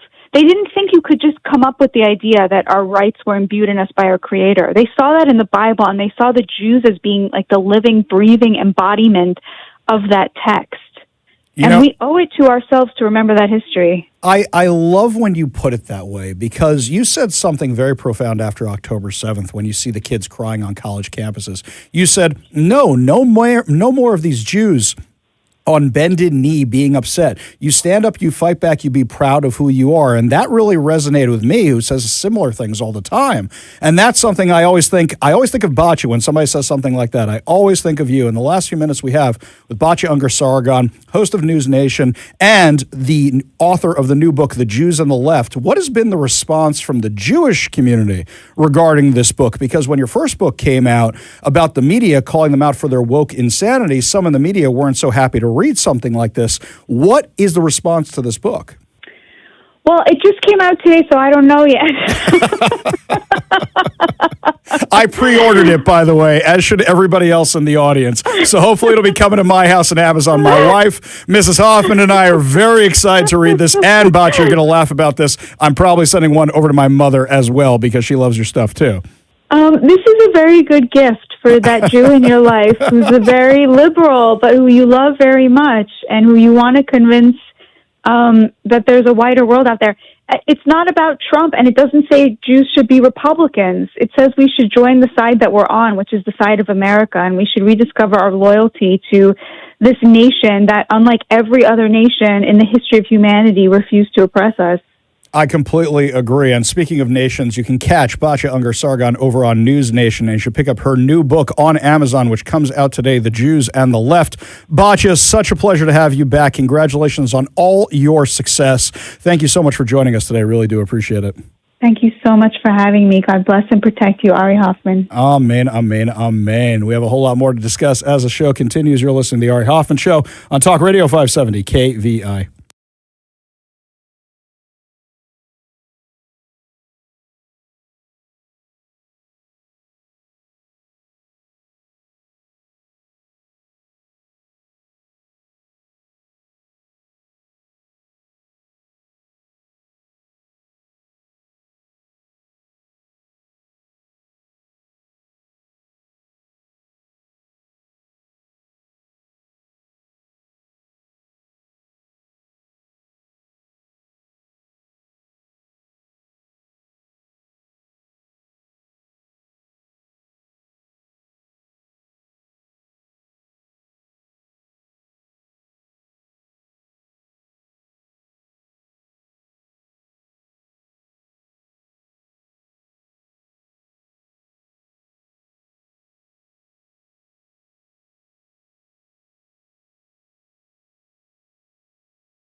I'm going to give you some numbers. 25,000, 35,000, 43,000. That's the official count of homeless people in the city of Los Angeles from 2015 to 2019 to 2025. So you went from 25,686 homeless people to 35,550 homeless people to 43,695 people. So where does Karen Bass get it in her head that the problem's gotten better under her watch? She said she was going to fix all this. She said it was going to get better. And I'll tell you, the reason Spencer Pratt's messaging is resonating is because he's saying all the things that people see with their own two eyes happening in Los Angeles. My daughter every year goes to camp in California. And she tells me how much worse Los Angeles looks than the last time she saw it. My daughter and I went to Los Angeles over President's Day weekend this year because I'm a really awesome dad, and I took her to Universal Studios. And while we were down there, we saw a lot of homeless people. In fact, somebody told me while we were down there, they've got the little food delivery robots. They've got those suckers. Have you seen these little boxes on wheels? They can't get to some of their deliveries sometimes because they don't know how to circumvent the homeless encampments that are on the sidewalks. They can't get where they're going. The problem's only gotten worse. I saw a video of Spencer Pratt in the jungle. You know what the jungle is? It's one of the really bad neighborhoods in LA. That's where, at the end of Training Day, that's where Ethan Hawke goes to confront Denzel Washington. That's the jungle. Yes, people literally standing around there with guns and such. That's the jungle. Spencer Pratt goes there to campaign. You think Karen Bass is going to go there to campaign? No, of course not. Now, we're not going to know the details of the primary tonight unless it's a blowout. If it's a massive blowout, we'll probably know because they have a goofy system like we have here in Washington, where all of a sudden Shama Sawant is losing. She's losing on Tuesday. And then, Friday, she's magically winning. In fact, right now, we know that there are also fires in L.A. L.A. County election officials told Matthew Seedorf that they are investigating two separate incidents ahead of Tuesday's election. Officials say a number of mail-in ballots sustained apparent fire damage inside an official drop box at the Department of Public Services Civic Center in downtown L.A. The Department of Public Social Services Civic Center. Homeless people. Authorities are also investigating a separate vandalism incident at the Vote Center in Cesar Chavez Park. Where homeless people hang out. So homeless people are lighting fires to your ballot boxes. And you think this is a secure election? You think this is a safe and secure election? Did we have the exact same thing happen here in Southern Washington? Did we have that in the last election? I'm not saying there's election shenanigans. I'm saying the homeless people are a problem and Karen Bass hasn't dealt with them. So that's why we're still having homeless issues right out of this election. The question is if it's going to be Karen Bass versus Spencer Pratt. I think Spencer Pratt has a chance. If it's Spencer Pratt versus ramen noodle soup, whatever her name is, if it's him versus her, then I'm not so sure because Democrats are always looking for a reason to vote for the least competent person they could possibly find. What do you think? You think Spencer Pratt's going to pull it out in the primary tonight? Give us a call or a text at 206-421-5757. That's 206-421-5757. Up next, final hour free for all. Your calls, your texts, your thoughts, your stories, plus a whole lot more about what's going on in Seattle. You're listening to the Ari Hoffman Show on Talk Radio 570 KVI.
Welcome to the Ari Hoffman Show's final hour free for all. Your calls, your texts, your thoughts, your stories, streaming live at KVI.com and the KVI app. If you want to be part of the most dangerous show on the airwaves, call or text the KVI studio line at 206-421-5757. That's 206-421-5757. Coming up this hour, more chances to win fantabulous prizes, and the Democrats delete a post after getting ratioed horribly. But before we get to any of that, looks like a lot of you over on the text line want to weigh in on whether or not you think Spencer Pratt has a chance.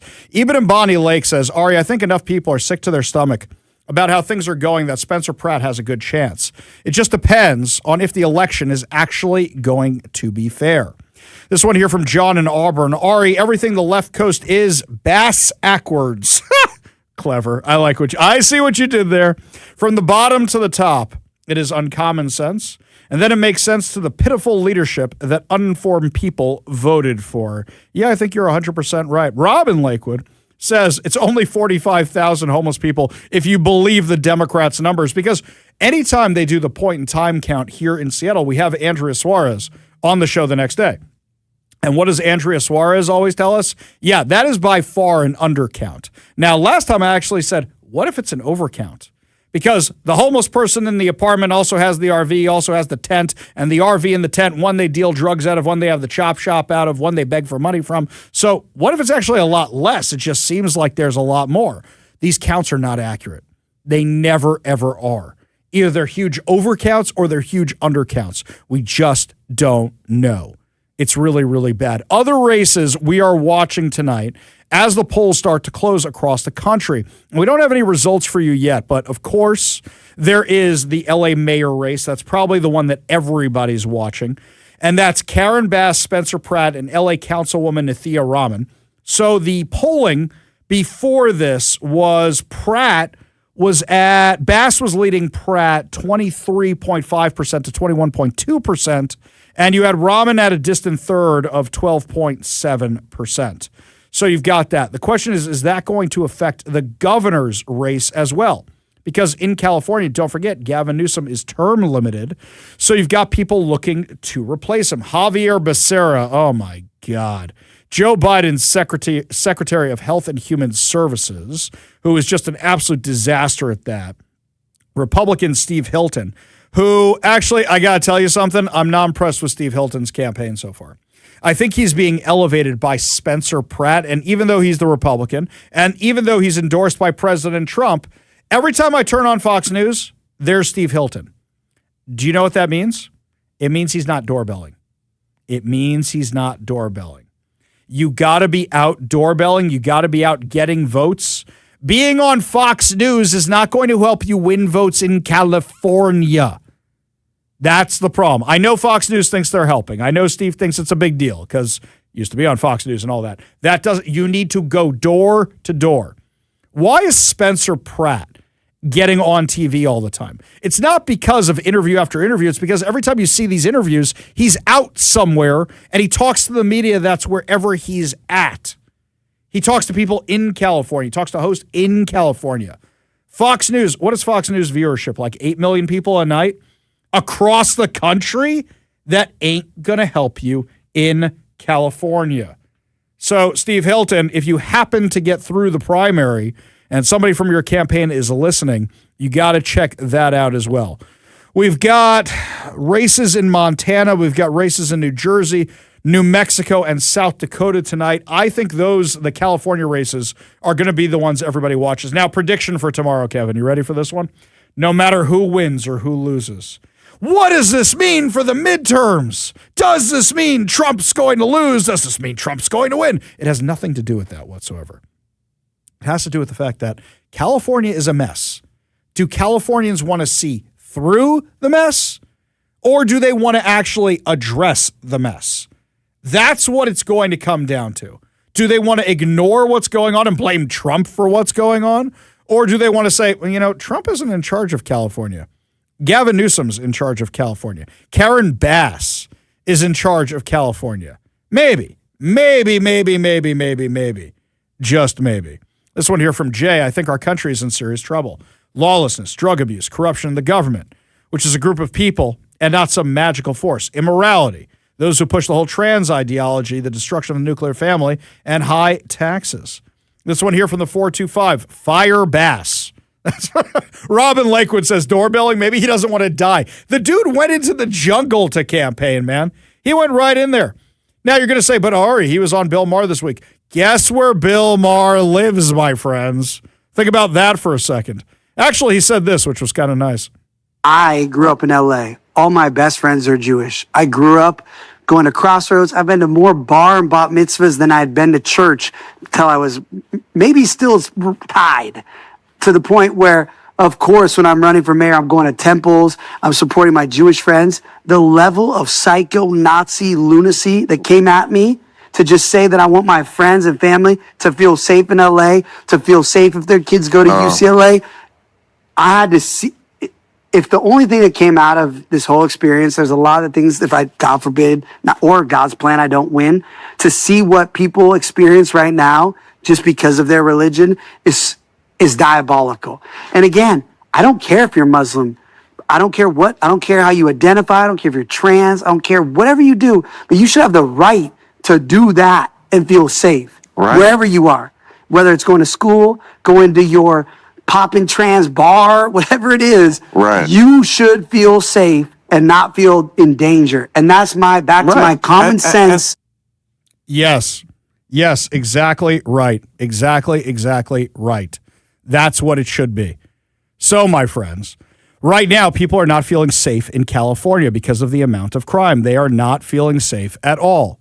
So, as a result of this, are they going to be smart and say, maybe we want to try something new, or are they going to continue going with same old, same old? Here in Washington, no different, by the way. No different. I don't know if I told you about this yesterday. There's this company called Seattle Kosher. What they do is they deliver kosher groceries to your house. That's what they do. I order from them all the time. Well, they put out an announcement the other day that they are scaling back their deliveries, shutting down their delivery. Because, and that's what they do, they're still going to stock grocery stores. You know how when you go through the grocery aisles, you see that one little tiny kosher section here in the Seattle area, right? It's not like New York where you can have a whole kosher deli at Costco, which is amazing. No, here you got a little bit. Now they're not going to be doing the deliveries anymore. Why? Rising costs, taxes, vandalism, and a shrinking customer base. The owner announced the company will phase out its home delivery operation over the next several weeks. The closure marks the end of a service that has supplied kosher food to Jewish families throughout the Pacific Northwest since 2010. According to the company, economic realities have made the business increasingly difficult to sustain. This shift, combined with rising costs for housing and a 40% increase in grocery prices over the last decade, has created significant challenges. The company noted that the kosher products have been hit even harder by inflation. Kosher-specific items like beef, poultry, and cheese have seen even steeper price or increases. Seattle Kosher also points directly to Washington's business climate as a factor in the decision. Additionally, a difficult business environment marked by rising wages, insurance, taxes, recurring vandalism has impacted our operations. These economic pressures have forced us to pass price increases onto our customers, which has negatively affected Seattle Kosher's home delivery service. It doesn't matter if you're a big company or a small company. It's affecting everybody the exact same way.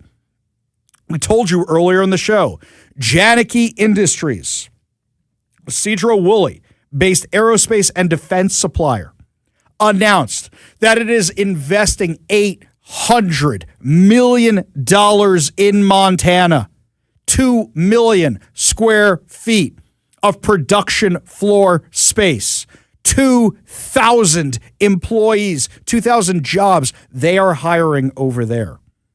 You know what's probably going to be the next announcement from Janicki Industries? Well, we got some layoffs coming here in Washington. Got some layoffs in Washington. Yeah, and we're still hiring over there, though.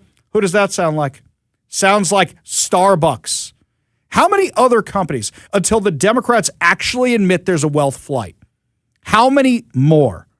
In fact, this is not something that's new. This has been going on for years. The Puget Sound Business Journal just started looking into the numbers from the census, and they realized 68,000 tax filers left King County in 2023, taking approximately $2.19 billion in adjusted gross income with them.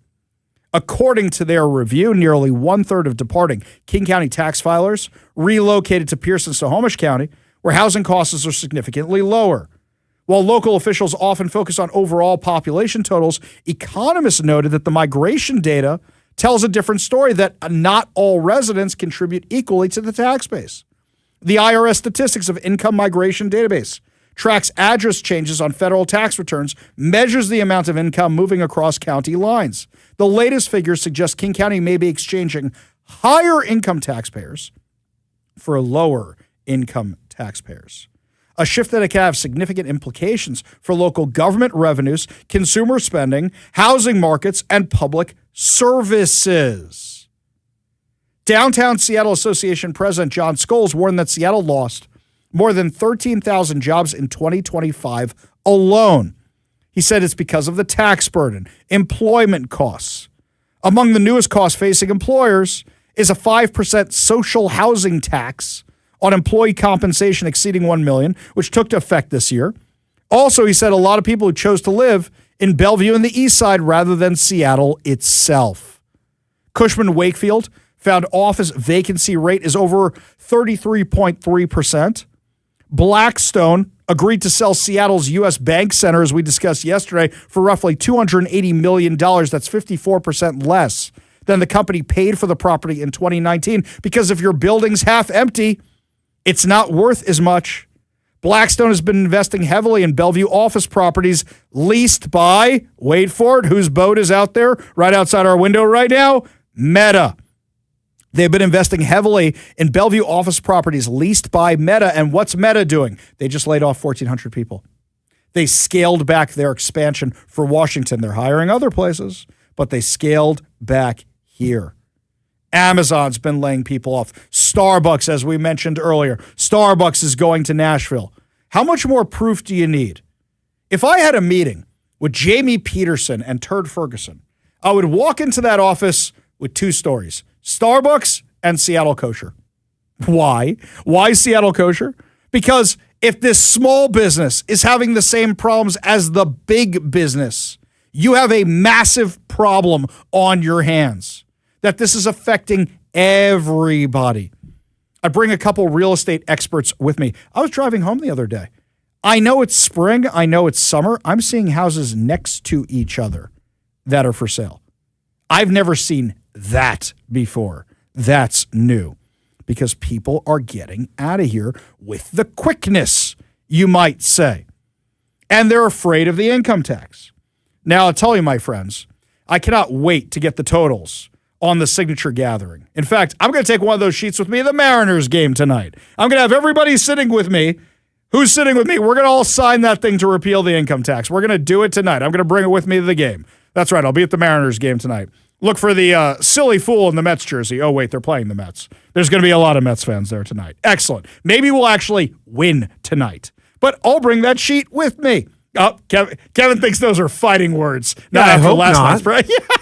I mean, you guys are already useless, right? I mean, you're not going to make it anywhere, right? Hey. Just because we've accepted it, you don't get to say things like that yet. Yes, we're all aware. I mean, come on. If it's already looks like it's a lost cause for you, why not just get behind the Mariners a little bit? No. I got a free jersey yesterday. I'm not going to start wearing that for this guy. First of all, why did you take a free jersey from here? I got someone I'm giving it to as a gift. Oh, okay. I got a nephew. I'm giving it to him as a gift. I'm actually going to bring it to the game tonight and give it to my nephew as a gift. That's what I'm going to. My kids aren't going to wear it. In fact, you're going to hand it to him and be like, oh, sure hope you lose. Here you go, kid. Yes, exactly right. That's what I'm going to do with it. In fact, there was a little poll in my family chat tonight. Should my wife wear a Mariners jersey or a Mets jersey? And you know my kids are good and brainwashed because they all said Mets jersey. That's right. Didn't she grow up here too? Yeah, but she married me. So she's been infected by you? Well, look, here's the thing. She likes the Seahawks. She likes the Kraken. If the Sonics come back, she'll like all that, right? Yeah. But she never really cared about the Mariners because she was never really, she played baseball because she has no strike zone. You've met my wife. Tiny lady, right? Very, very tiny. Got no strike zone whatsoever. So automatic walk every time. But she wasn't the biggest baseball fan. So for her husband, who's a little bit more invested in these things, hey, dude, I moved across the country. All I did was ask her to pick a team. I didn't even ask her. She just did it because she's nice like that. She picked a team team that actually has been to a few World Series, actually won a few World Series. Let's just, dwell on that for a second. They had their time. That's fine. Is it a rebuilding year for the Mariners again? Is that what we're doing here? Oh, am I going to start getting the hate texts any second? Yeah, you are, because I know. This is what's going to happen. Because I'm a Seattle radio host who's talking about the New York Mets. Yes, I understand. And they're not going to do anything this year. Are you guys even competitive at all in your division? Okay. That's like, what are we doing here? What are we doing?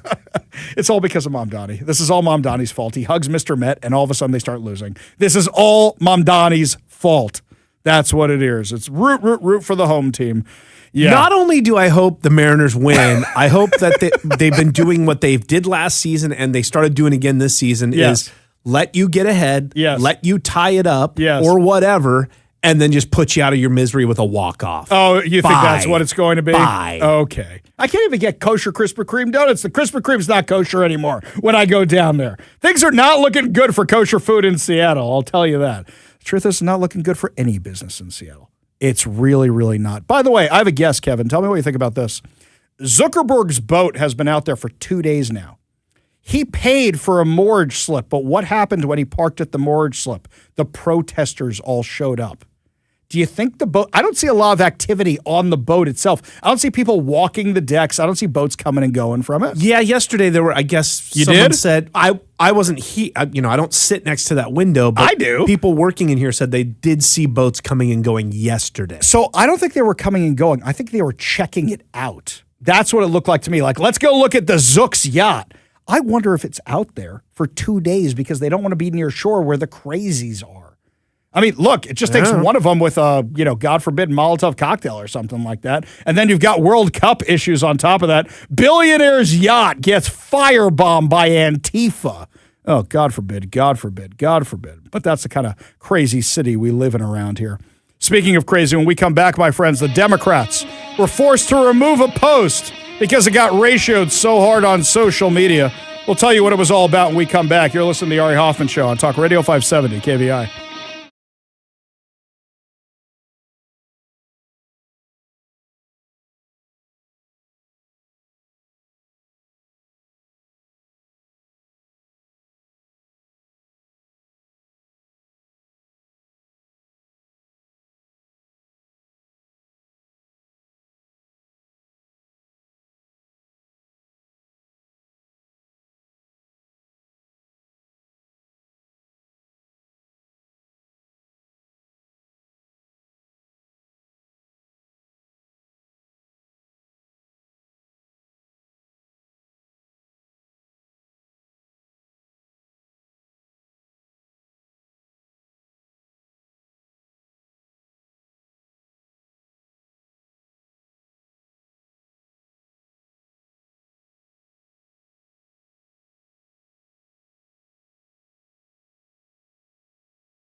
Welcome back to the Ari Hoffman Show. Just a reminder, we are having a contest today to win fantabulous prizes. That's right. We are giving away two tickets to see Colin Cloud mastermind at Snoqualmie Casino and Hotel. For over 20 years, Colin Cloud has been entertaining and astounding audiences on the biggest TV shows and stages around the world. He'll know what you had for lunch, where you've been today, what you do for a living, your pets' names, even your PIN code. Described by the media as the real-life Sherlock Holmes, he's enjoyed and sold out runs on London's West End, Broadway, and Las Vegas Strip, where he is now a headliner with his own show in Harrah's Hotel and Casino.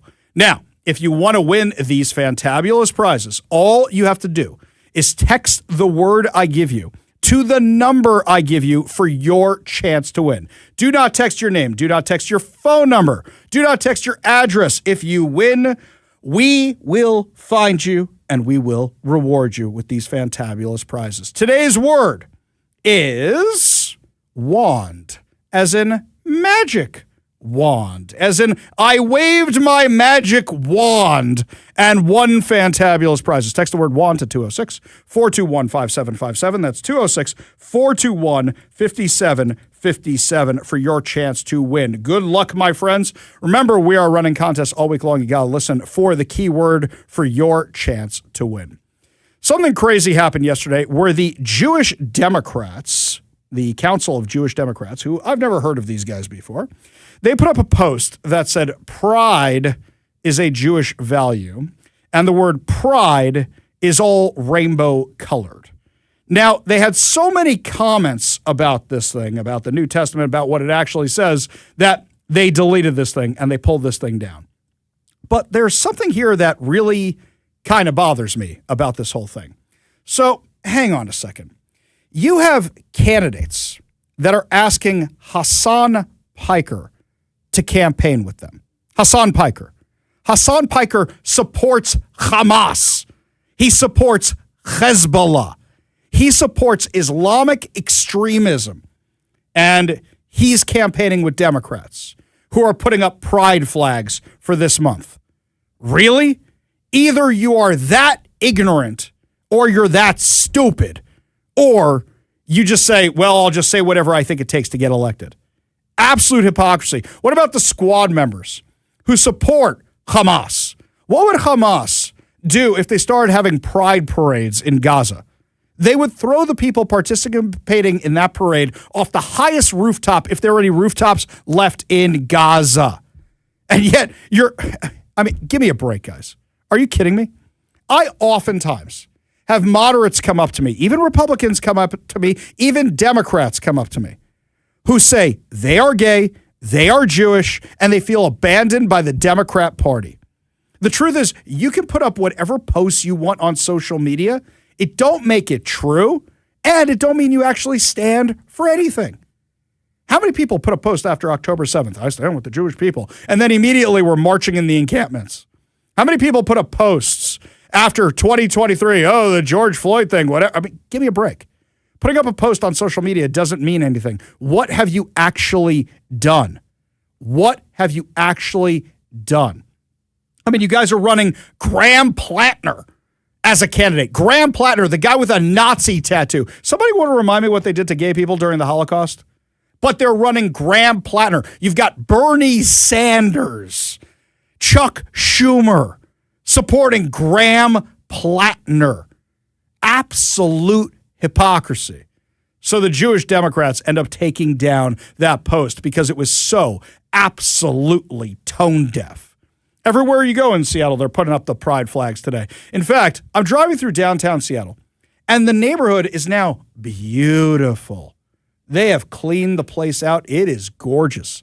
Just in time for the World Cup. It looks like how it looked 22 years ago when I first moved here. It's immaculate. It's beautiful. But I had to go through the rest of Seattle to get to that area. And I saw all the squalor. As usual, same guy on this, different guy today, on the side of the freeway asking for handouts, coming out of the massive encampment. But you know what I've noticed? Every single time I put up a post with one of these pictures and it gets a lot of traction on social media, that encampment gets cleaned up. So if you guys want an encampment near your house cleaned up, I guess send me the pictures of it and we'll put it online and we'll see if the city actually deals with it.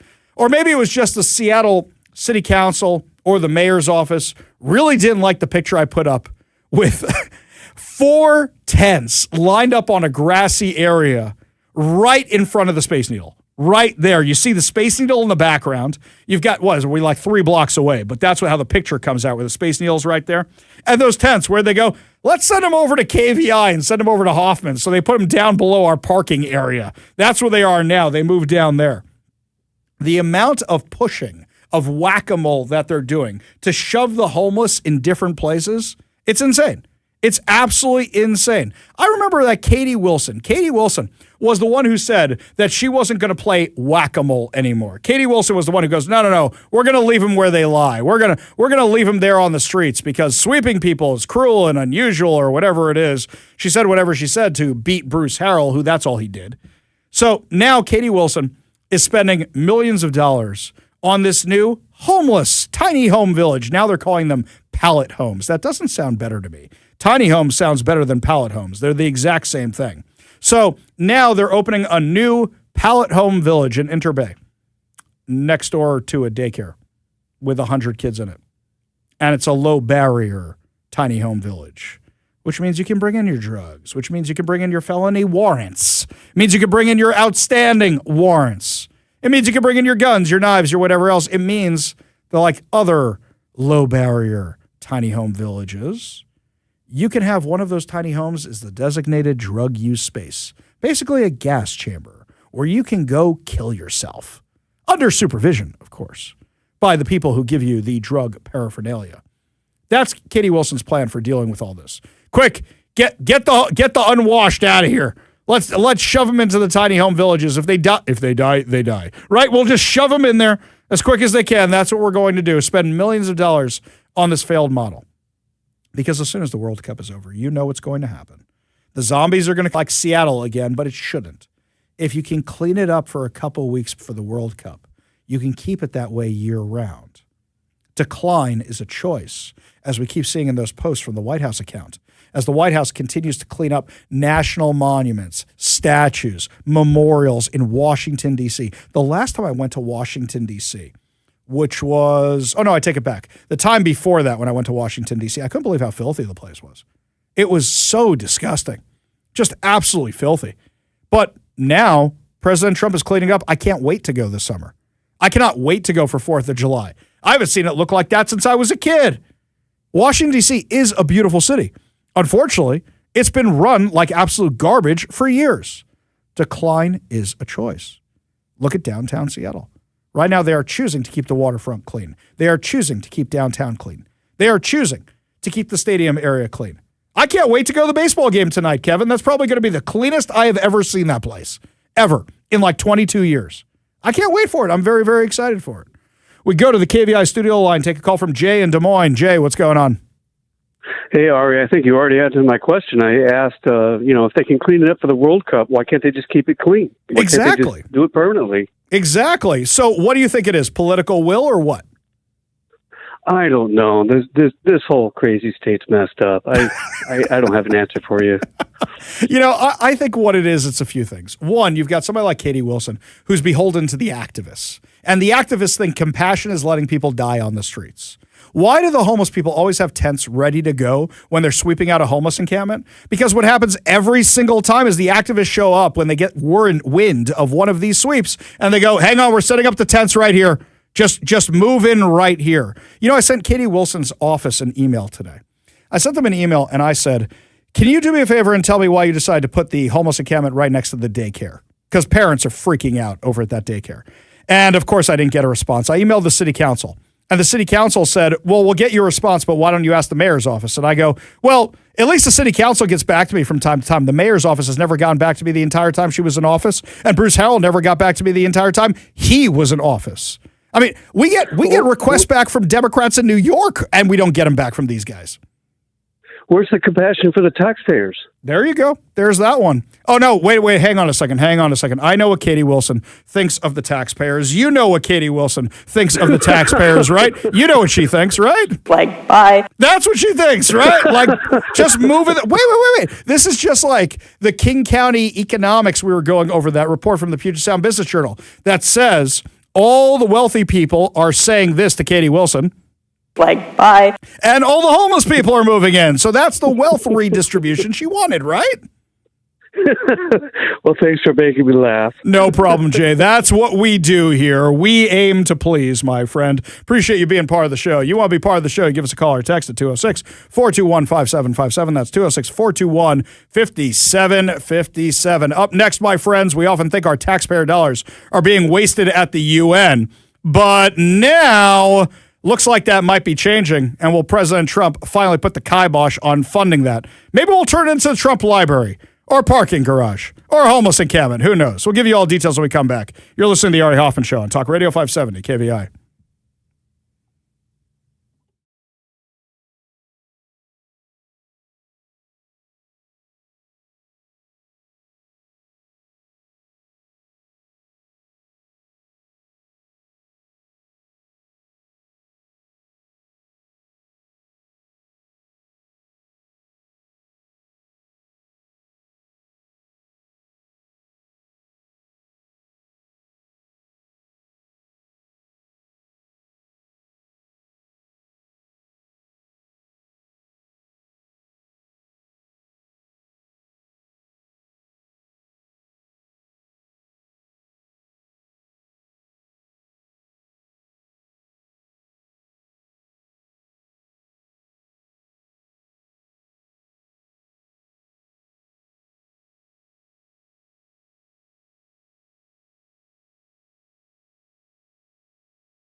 My friends, UN Watch today called on the United Nations Security Council, to reject Michelle Bachlet's bid to become the next United Nations Secretary General, given the fact that as the Commissioner of Human Rights, she has said absolutely nothing about actual atrocities happening around the world. Joining us now to discuss, the Executive Director of UN Watch, Hillel Neuer. Thank you so much for being with us today. Thank you for having me. So let me get this right. The UN repeatedly appoints people to the human rights commissions, and now they want to appoint somebody to the UN secretary. This is who they want to appoint, who really have a bad track record on human rights, and they expect us to take them seriously? Yeah, it's very scary, to be honest, because whether we like it or not, the UN has great influence around the world. Many people in Europe and other countries regard it as a moral repository, even if we think it's a sham. They don't.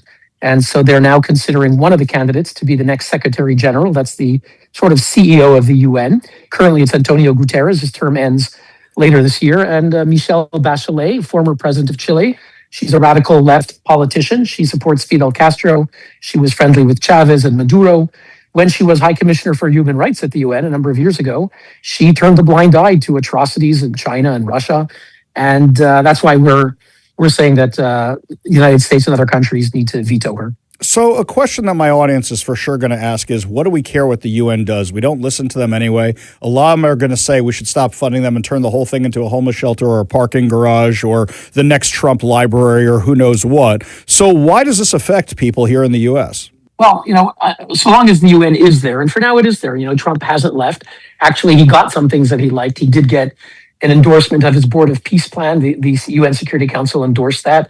The United States, of course, enjoys a veto power over anything dealing with military or other major security issues. So far, even Trump has not left the UN, and it's there. As long as the UN is there, it does influence people around the world. So we can think it's ridiculous, but UN decisions are treated as gospel in large parts of the world. And sadly, when a twisted report comes out, or when there's a leading official who is siding with terrorists or with dictators, it can influence many people around the world and ultimately can hurt Americans. We're talking with. I'm going to give an example. Sure, go ahead. When America was rightfully trying to destroy Iranian nuclear facilities to stop them from their race to build a bomb, the UN Secretary General Guterres and his officials immediately mobilized to condemn America, to condemn Israel, and really to side with the Iranian regime and their propaganda. So that's literally hurting Americans on the ground. You have American servicemen and women in theater, and you had the UN encouraging people to treat them as great violators of human rights. We're talking with the Executive Director of UN Watch, Hillel Neuer. And with regard to the UN and how they influence policy, I mean, a lot of people just look at the UN and they say, can't we just shut the thing down? And I say, are we better off reforming it? Do you think it could actually be reformed? I mean, after all, the United States pays for the whole thing. So is this something that's worth reforming? Would you rather see working towards shutting it down? It's here for now, but what would you say regarding this organization moving forward? Well, there might be a time where President Trump, for example, might say, we hosted the UN in New York for 80 years. It's a long time. And now it's someone else's turn. There's a UN office in Kenya, and maybe it's Kenya's chance to host the UN. And let's see how many giant delegations will show up at the annual opening in September of the UN General Assembly if instead of being in Manhattan, where your entire extended family of second cousins and your clan can come and go shopping tax-free on the government's nickel, instead they have to fly to Kenya. The UN might kind of be regarded as a whole different kind of thing. So there may come that point, and I think the U.S. does have leverage, and I think that's something they should consider using. We're talking with Hillel Neuer, who is the Executive Director of UN Watch. And something else you've been covering very, very closely is how the UN doesn't just fund conflicts around the world, but some of their employees are allegedly involved in a lot of these conflicts around the world, most notably during the October 7th atrocities committed by Hamas. This is something the UN occasionally admits, yeah, there may have been a few of them, but it looks like there may be more and more every day. Tell us what you found. Well, our organization has been tracking a UN agency that claims to be humanitarian, but in fact is the precise opposite. It's called UNRWA, UNRWA. They claim to be a UN relief agency for Palestinians, but in fact, they have kept Palestinians as perpetual refugees for more than 7 decades. They have put them in a state of dependency, and they educate them that their mission in life is to dismantle and destroy Israel and to replace Israel. And so we're talking about Palestinians who fled Israel. They were told by their Arab state neighbors, leave Israel, we're going to destroy the Jews, then you could come and take back their homes. They found themselves as refugees in Lebanon and Jordan. And rather than being resettled and starting a new life, which is what the Jews did, there were Jews who were expelled from Iraq and Egypt and Syria and many other Arab countries, some 800,000 Jews, and they all found new lives, many of them in Israel, others in America or Canada. And they're no longer refugees. They haven't been refugees for decades. But the Palestinians have been deliberately kept by this UN agency as refugees to keep them in a state of grievance and teaching them their job is to destroy Israel. Many of the terrorists who invaded Israel on that day and committed atrocities were alumni, graduates of these UN schools. Insane. Absolutely insane. And we know the schools are being used for these terrorist bases as well as the hospital and other things that we found as Israel continues to go through Gaza and find out just how extensive the terrorist network was. Hill Neuer, Executive Director of UN Watch, you are doing an amazing job keeping tabs on everything going on over there. Everybody should follow you over on social media. Thank you so much for your advocacy, for bringing awareness to all this, and for joining us today. Really do appreciate it. Thank you for having me. Always a pleasure. We got a whole lot more to discuss as the show continues. You're listening to the Ari Hoffman Show on Talk Radio 570 KVI.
Only good news to wrap up another amazing episode of the Ari Hoffman Show right here on Talk Radio 570 KVI. And before we get to our good news headlines, one more chance today for you to win two tickets to see Colin Cloud Mastermind at Snoqualmie Casino and Hotel.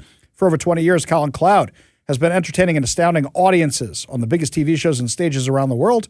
He'll know what you had for lunch, where you've been today, what you do for a living, your pet's names, even your PIN code, described by the media as the real-life Sherlock Holmes. He's enjoyed sold-out runs on London's West End, Broadway, and the Las Vegas Strip, where he is now a headliner with his own show in Harrah's Hotel and Casino. You can get tickets for this event at snowtickets.com. That's snowtickets.com, S-N-O tickets.com. But if you want to win two of them today, text the word WAND, as in magic wand, as in wave your wand, W-A-N-D. Text the word WAND to 206-421-5757. That's 206-421-5757. And other good news, I'm going to my first baseball game of the season. I haven't been to a Mariners game yet this season. I just haven't had the time to do it. Out there collecting signatures or got political events or whatever it is. I'm thrilled to be going. I am also thrilled that my wife is coming with me. I don't think my wife has come with me to a baseball game since we were dating. And Kevin, you'll enjoy this. And we came to town and the Mets were actually playing the Mariners 20 some odd years ago. And somebody got us tickets behind home plate to see the Mets beat the Mariners. I still don't remember who won. But I do remember having fun at the game and going, wow, this downtown is so clean. Wow, this area around the stadiums is so nice and so clean. What the hell happened? Anyway, very excited to go tonight. Hey, it might look like that now that Katie Wilson's cleaning up for the World Cup. Somebody asked me, by the way, what happened to Piroshki? Remember the owner of Piroshki used to be on the show all the time when she was running for office? They're at the stadium. They are at the stadium. That's right. Their locations are still there, so they are at the stadium. They got other places to go too. So yeah, good timing on that one. And also, I have to check out the pretzels. Sometimes the pretzels are kosher, sometimes they're not. They get different suppliers for the pretzels. Got to check a few other things. Piroshki is not kosher? Is definitely that the not. Definitely not? It looks delicious, but definitely not. I just figured maybe there was one that was. I know that they've got meat and cheese, but they've got they usually have like 6 or 7 different flavors. No, it's all the cooking they do on site. In fact, there's very few, it seems like a lot, but there's very few stadiums that actually have like the full-on kosher hot dog stands and stuff. The first one was actually Baltimore, not New York. You've got Baltimore, New York. You've got Florida. You've got Los Angeles. You've got Chicago. There's a few others. There's a couple random ones. Is there any place outside of the stadium when you go down when you go you mean here when you go down the alley where they've got a bunch of stuff down there? There was a place. We called it Krispy Kreme.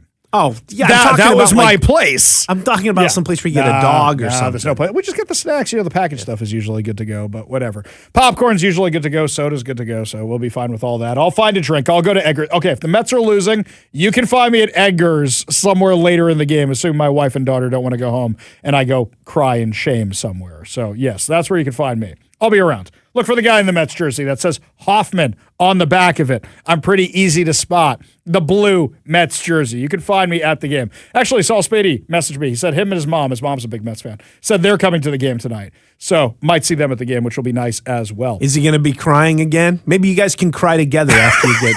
He's a Seahawks fan and a Mariners fan and all that. So. Yeah, I know. That's only if the Mariners lose. Well, that's why I'm saying he's going to cry again. Oh, I guess see. If he's crying, then that's not good. That's not good for you. Yeah. I don't think it's a high stakes game tonight, right? No. It's really, really not. Meanwhile, this one from Como News: an elderly Kent man and his dog reunited with a stolen 3-wheeled bicycle after a Kent police sergeant tracked down the missing ride and pedaled it back to its owner. The theft happened last week outside a downtown business where a man had parked his distinctive bike. Witnesses report seeing a suspect riding it away and called 911. Luckily, photos were available from nearby businesses. As if that wasn't troubling enough, the victim's dog, Old Man with 2 N's, was riding in a carrier attached to the back of the bike. According to the Kent Police Department, Sergeant Lorette responded to the call, quickly sent photos of the suspect bicycle and dog to patrol officers. After driving the victim home, the sergeant received a tip about the bicycle's possible location near the Regional Justice Center. Sounds like one of our unsheltered neighbors needed a lift to go to a court hearing. When he arrived, he found the 3-wheeler hidden in some bushes. Thankfully, Old Man was still in the carrier and okay. Now, the only problem left was getting the oversized bike back to its owner. With the three-wheeler too large to fit inside a patrol vehicle, he climbed aboard, rode it home with old man along for the trip.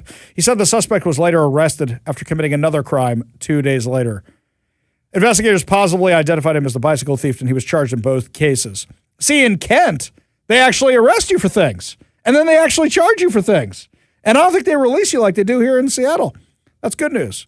Okay, got another one here. This one involves a cat. So, according to the Good News Network, when a Wisconsin state trooper arrived to help a motorist who was stopped on a ramp up to I-90, he never could have imagined his life was about to change. Trooper Brody Schmitz arrived at the driver's side window, heard a disturbing story.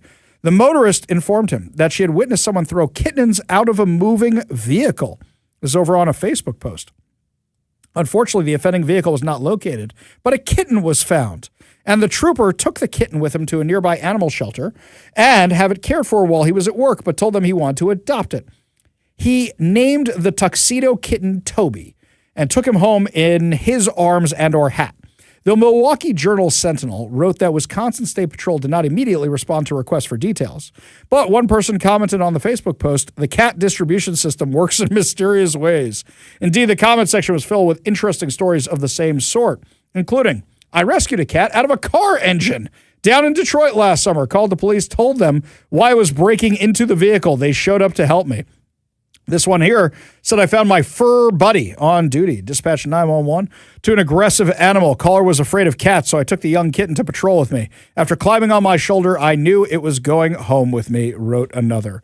Fun stories like that. That's really great. It reminds me of that Steven Seagal movie where he's out for justice. Oh my God, I forgot. Beginning of it, a guy throws a puppy in a bag outside, like I think on the freeway or something, and old Steven goes and picks it up and says, God, let me bump into this guy again. At the end of the movie, he does. And yeah.